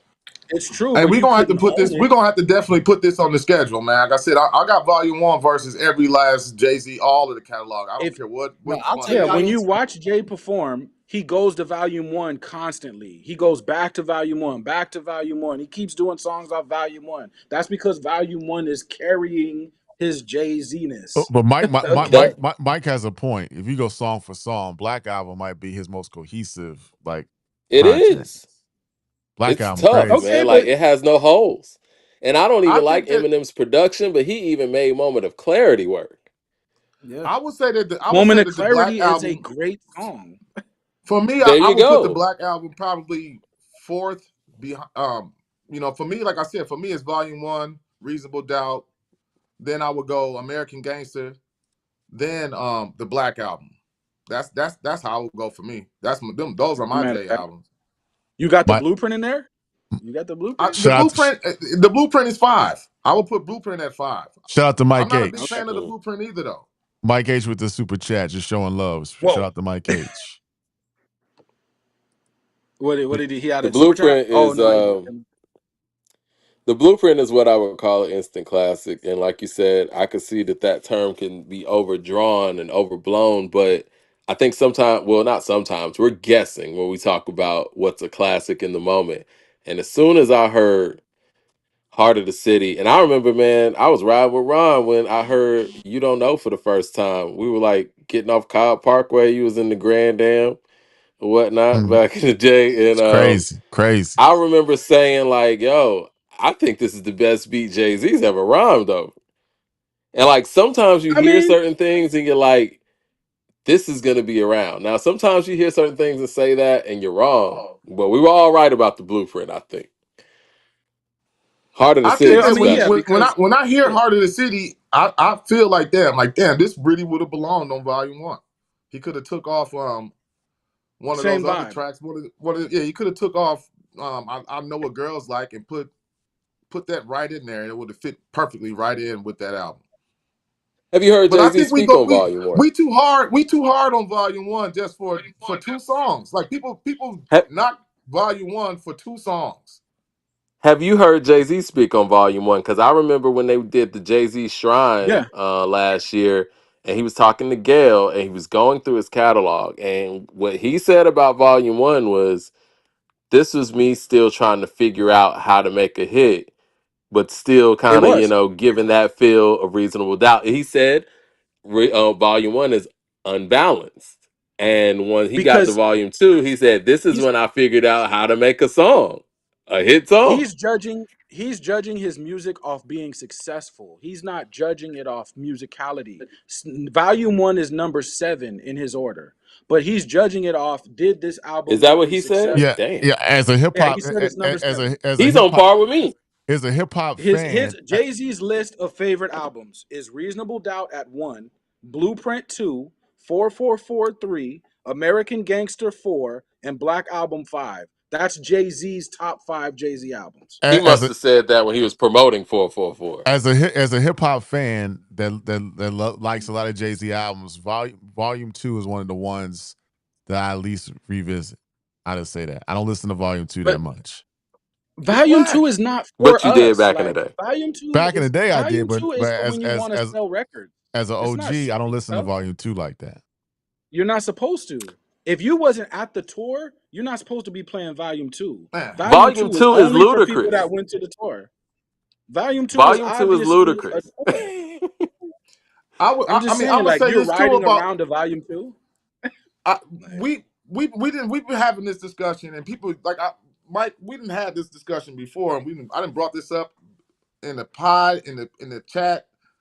But Volume 1 is the album that made everybody Jay-Z fans. Like we can't act like Reasonable I Doubt agree. was slept on. Nobody was really. I was bumping it. I was one of the ones that was really bumping Reasonable Doubt at the time. But Me for the too. most part, most people wasn't bumping Reasonable Doubt. I didn't hear really too many songs on the radio outside of maybe Hot 97 or some type of New York regional radio. It wasn't like we can't act like Reasonable Doubt just jumped out of there and people was looking at it as if it was ready to die or something. It went under the Because radar. super. I think when they first heard Reasonable Doubt, the first thought in their mind was this might be a classic. The problem is though, not everybody heard Reasonable Doubt. When I heard Reasonable Doubt, I grabbed the album, but when I went back to the record store because I used to go every week, I couldn't find it no more. That's when I realized it didn't have the distribution I thought it did. But when I heard Reasonable Doubt, I said, this might be a classic. So I heard it, but nobody else in my neighborhood heard it. They Yeah, thought Volume 1 was Jay-Z's debut album. When Volume 1 dropped, people they was like, oh, did. I got Jay's first album, They y'all. did. I'm like, his first album? But he dropped Reasonable Doubt. They was like, what's Reasonable Doubt? They didn't even know it existed. And people went back Like, to Reasonable Doubt after Volume 1. People loved Volume 1. And then they went yeah. back and they reached back for Reasonable Doubt. And then, slowly over time, people started mentioning Reasonable Doubt. But Volume 1 Well, is what put Jay on the map. if that's the Definitely. case, though, why did he say gave you prophecy on my first joint, but you're all lamed out? Didn't really appreciate it till the second one came out. So I stretched the game out, extra name out. He's alluding to the fact that Volume 1 was a flop. That's what No, it sounds like he's saying. he's saying that about Reasonable Doubt. No, But he even said I gave you prophecy on my first joint, and you all lamed out. You didn't all named appreciate out. Reasonable Doubt until the second one came out. Until the second Yeah. one came out, Right. which is Volume And Yeah, 1. but he's No, yeah, also volume comparing two. himself. He's also No, the comparing second one is himself to Volume Puff 1. Daddy. yeah. He's The talking No, about second one Volume 1, is but he's Volume talking 1. about. Talking about I volume one in always, that reference of that verse. yeah, but in that, yeah, he's talking about Volume 1 in that verse. But to me, it sounds like he's referencing it that Reasonable Doubt didn't get appreciated until he came with something that wasn't Reasonable Doubt level. That's how I've always taken the line. I think he's talking about Reasonable Doubt. You didn't really appreciate. I gave you prophecy on my first joint, and y'all all lamed out. Didn't really Right, appreciate it. You didn't really appreciate it, Reasonable Until Doubt, the till the second one came second one out, right. came out. Then I which is Yeah, then I Volume 1. exactly. so volume Because one when is the Volume second 1 one. came out, people That were doesn't saying even make it sense. wasn't Reasonable Doubt. So, No, Yeah, but yeah. nobody it was I saying gave that. you was prophecy on Reasonable my Doubt. last joint. The last joint was volume one. Yeah. He positions What are you Volume saying? 1 as his fall off, and Volume 2's the comeback. That's No. why He's the talking No, source about gave no, Reasonable Volume y'all listen 2 Doubt. to that four and a I'm wrong, half, talking man. about and they Talking volume about gave Reasonable Volume one, 1 Doubt. bro. 4. But We if got you we got to if go you sell track a for track. million records in '97, that's a flop. A million copies is a flop. So just Bro, think I that's about don't that. think he fine. He was sold talking that about in volume. 97. I think that happened over I time. know I think that he's happened comparing after Volume himself. 2 did 6 mil. Volume two is He's where comparing everybody himself to started to know Puff Jay. Daddy. So everybody is a flop No, because he's that's not comparing true. himself to Puff Daddy. Yes, it He's is. Hard Knock Bro, it's Life. not. That song alone is why everybody knew Jay, bro. Man, Hard that's Knock the Life. white people That that song. started to know Jay. No, Rap fans period, knew bro. Jay That's Z. this where Jay became That's a not star true, on man. Hard Knock Life right, too. Jay Is Z where was Jay big became a after a star. star. Volume One. But After when he Volume came out One, in Jay that Z was bulletproof already vest, big in the hip hop community. Well, Volume that bulletproof vest, before Hard Knock and Life in Atlanta, Marcy, Money Anything was we bubbling. when That's Jay because it came out in that bulletproof vest and that came from the South. rollie on in Marcy with the bubble coat and the goons behind him, that's when we knew it was real. And that's volume one. Matter of fact, we can't act like that. I'm a Jay fan, but Jermaine Dupri just spoke about this on a podcast about how Money Anything came about. He said the execs didn't even want them to do the record with Jay because they act like it was like nobody wants to hear Jay on this. He fought to have Jay on that record Right. for him to come down. He paid and had Jay come down there and record that in Atlanta. The execs didn't want that record. Internationally, yes, you're right. I'm gonna Like say this: nationally, yeah, when he they blew up on dropped No, the execs they didn't want that record to happen. They said, "Who's Jay?" That like he literally just talks about this on the podcast. the Streets is Watching DVD movie video comp, it was over. Everybody it was knew over. Jay after that. Well, now y'all Like, want to give it credit, but when I was talking about Streets is Watching, y'all niggas laughed at me. I didn't say nothing I about wasn't you. laughing. Laugh Why what would I you No, laugh? laugh no, at. no. We have the YouTube, and I brought up Streets is Watching, and niggas was like, Streets is Watching, comments, Well, y'all niggas. I said no, Streets is Streets is Watching. And Watching. if The you only thing really, that I would say about it is that it's not Let's run the a true tape. Let's run album. the tape, It's more. Servon. We gotta find the tape. Let's Yeah, run we the that's gotta why I tape. said find y'all that be because talking I didn't say yourself from nothing the bad about walls, Streets is bro. Watching. Only thing I said is that it's more of a compilation album because it got songs from Volume One. It's not like an original piece of work. It's got You have songs Bro, yeah, thrown in there, yeah, yeah. bro. but it was Yeah. really to get you When guys to the streets. That was Jay-Z, that bridge between it. I actually appreciate Streets is Watching more than Volume One, even though the bulk of those songs came It's from the Volume same. One. It's the look, same thing. look, It's the same shit. Jay-Z is It's the same Jay is project on as a Yeah. tour. whole. I was wrong. Jay Yeah, is on tour with Puff movie. Daddy. So Jay's reference point of success is Puff Daddy because he's literally on the tour with Puff Daddy. So when he says something is a flop, it's because he's comparing himself to the success of Puff Daddy. That's his metric. Hey, So I'm gonna say everything this is a too. flop. If you didn't know Jay Z until Hard Knock Life dropped, you ain't even no real Jay Z fan. For real. I mean, If Hard Knock Life is what put you on to Jay Z, Right. you not no real Jay Z fan. You're not no You're not no real Jay Z fan. right. Jay-Z really in the street, whether no matter how much is sold, in the street when Volume One came out and he's talking about those ain't Rolex diamonds. What the fuck you done to that? Rapping ass niggas, yeah, y'all funny to I me. want to Like be we're me. thinking that this dude is the guy Yeah. because he's rapping like these other guys ain't nothing. Well, we're gonna have You to know have what a I'm saying? we're gonna have to have an I'll still go in-depth against Hard Knock Life conversation. too. Say I'll again, still go Servon. against Hard Knock Life too.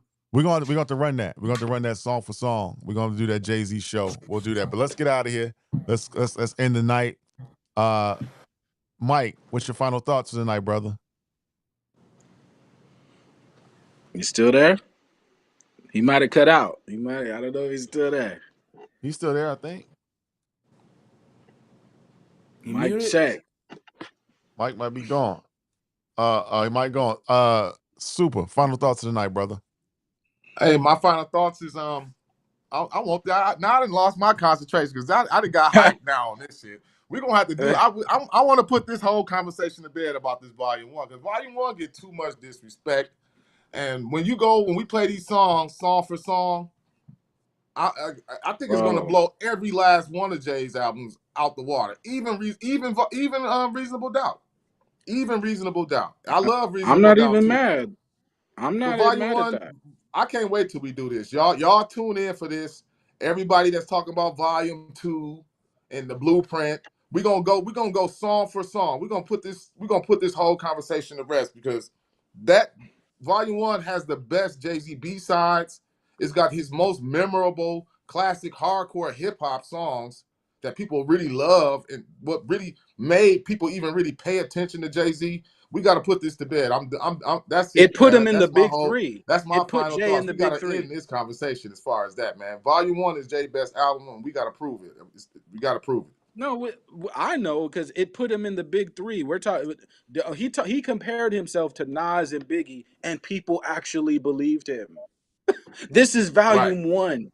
This is Volume One. When he says he's next to lyrically, he's next to Nas and Biggie. People actually took him serious.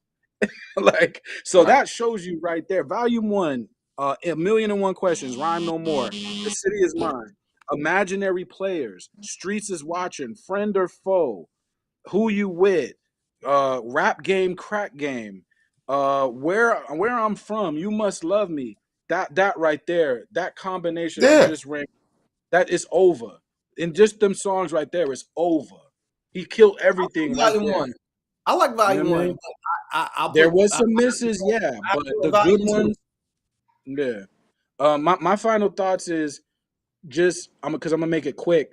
I don't know if we could pick out classics. I don't know if we could pick out who's better than who or what anymore because the game is so fragmented. Like I've been saying, you have people that like trap music, people that like music from Wiz Khalifa, people that like music from ASAP Rocky, people that like Griselda, people that like Future, people that like the Nas, people that like West Coast. It's so fragmented right now. And when I say people that like this, I mean they like it so much that they don't even like the other shit. People that like Kendrick Lamar, people that like Drake. It's so fragmented that we'll never be able to all agree on somebody ever again. There's not going to be one guy that walks through the door and we all say we like him. Now, if that happens, great. But I don't think that's going to happen no more. You know what I mean? I think it's too fragmented. So I think that we I just just think it's definitely gonna take some time, no matter what. And with the current climate and how fast we move on from stuff, I just don't think that it's even built for a classic album to no, even you better be be a an classic alien. album. You better I be an got I alien. got Like when Jay faith. Electronica was about to drop an album and we took it serious 10 years ago. Like it better be something like I that. got faith that the fall off is gonna be a classic. I got faith. I got faith that Fall the off is fall gonna off. be dope. Well, I mean, he's part of the big three already. So even without the album, he already won. He don't gotta drop an album. And he already won with no album. So I hear you, but that he's just playing extra credit. He's where he's doing a victory lap. That's what it really is. This is a victory lap because he already won. But I hear you. Servan, final thoughts tonight, brother. Yeah, I just think like in hip hop discussions, the term instant classic has ruined the way that people look at music. Because they're not listening with just enjoying it. They're trying to rate it so fast, and they're not giving it time for the music to grow. They're not giving time to digest it and be one with the music. They're just looking to give that take on it so fast because sometimes some records I thought was dope in real time, I go back and listen to it 5 minutes later, and I'm just kind of like, I mean, 5 years later, and I'm kind of like, Mm-hmm. it's not as dope as I Exactly. thought it was. We gotta be one with the music and enjoy it and let it digest and see what we think about it later on. As far as what you and Mike was hitting on earlier, and I think Soup chimed in on it too. Like the way we consume music, as far as how we listen to it, is a big difference. There are certain sonics that is made like how people make albums and stuff now with the engineering. There's certain like records that needs to be played in certain environments for you to actually get it and understand it. I felt like a lot of, as much as I don't like a lot of Kanye's later albums, like there's some of those albums you do have to listen to it in a bigger environment than just your headphones because the way he layers the music and stuff like that.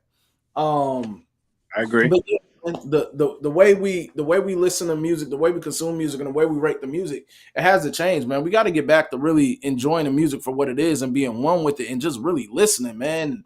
Not listening to just hurry up and go get a review of it. We Critique. got to sit down and yeah, we got to really sit down and just listen to it and enjoy it for what it is, man. Yeah, people be trying to call an album a classic, and then they don't even listen to it in 2 weeks. Yeah, because think about it, like I'm DJing sets of nothing that is current music, like really no current music, and it's getting nothing but love, man. And that shows a true testament to what stands the test of time. You know what I'm saying? We'll see 5 years from later what is people talking about, and five years later from then what are people talking about then. So like Right. I I agree. I don't know. We really got to let this music age and be Hey, one we with it, so it and Yeah, appreciate. and we can't call things a classic when we go on station head and we play the records and then we say, well, nah, this ain't it. We skip it. Now we can't be doing that now. We can't call something now. We literally did this 6 months ago. We went on station head, we played a record. I ain't gonna call nobody's name, but we played the record and we You play feel away. track by track, and in real time on the station head, the person saying this is a classic said, "Man, I ain't really feeling this one. It can't be no class. It can't be no classic." I'm just saying, how is it a classic now? I I haven't don't known get what it. a I don't classic get it. is in And we 10 got the years. tape on that too. We can run that tape. Hey, Over, What right. was that one on? What was the music? It was It was the Pimple it, Butterfly. it was a pimple Oh, butterfly. We went track to track, and it, I just don't understand it. I don't get the it. the most incredible rap album I ever heard in my life is coming out in December. When it comes out and I say this is a classic, I'm gonna look around and see who agrees. I've never heard a more incredible album than this in my life, and I'm Well, gonna see everyone look with a strange face, like, and how could we all agree? But we gonna see. You know what I mean? We gonna see, because we're too fragmented. You know what I mean? We're just too fragmented. We have an expectation. When I listen to albums, I don't even have an expectation. I just want to enjoy myself. Then later I'll think about what really happened. But as I'm listening, I just want to enjoy myself. That's it. I'm not trying to critique. I'm not trying to compare. I'm not trying to turn it into a study. I'm just sitting there. You know what I mean? And see what comes to me naturally. no But doubt. now you know what I mean? It's No different doubt. now. No doubt. Well, we Yeah. will be here on the weekend rhyme, checking with Servon on TikTok. He'll be tapping in with some mixes, some fire mixes. We'll put the Yes, description sir. or where to check them out in the description. You could have been I anywhere was in the gonna say world. that, man. Yeah, My we're gonna bad, put that Ron. in. We're gonna put that in. Go ahead, It Super would actually Park. be dope to do this Jay-Z Volume 1 with Savon on that channel. It would be actually dope. Yeah, we Yeah. can Right. multi-stream. We can do it on Savon's channel. We can do it on the According Hip Hop TikTok channel. We can run 2 streams at once. You know what I'm saying? And we can just battle. We can battle it out. But that's a good idea, Super. But yeah, y'all could have been anywhere in the world, but you're here with us tonight. We appreciate you. Make sure you hit like and subscribe. Tell a friend. Tell a friend. Get us to 100K on YouTube so we can get that plaque, and we can do that festival. Check out Westside Gunn's album tonight. I think Wu-Tang drops tomorrow. Leroy just gave you some other music that's coming out this week. We'll talk about that on the weekend rhyme. We'll get into Yep. Wallow's comments on about business on that weekend show. But yeah, tell a friend, tell a friend. We appreciate y'all. Shout out to y'all. Peace. Yes, Salute, sir. salute. Till next time.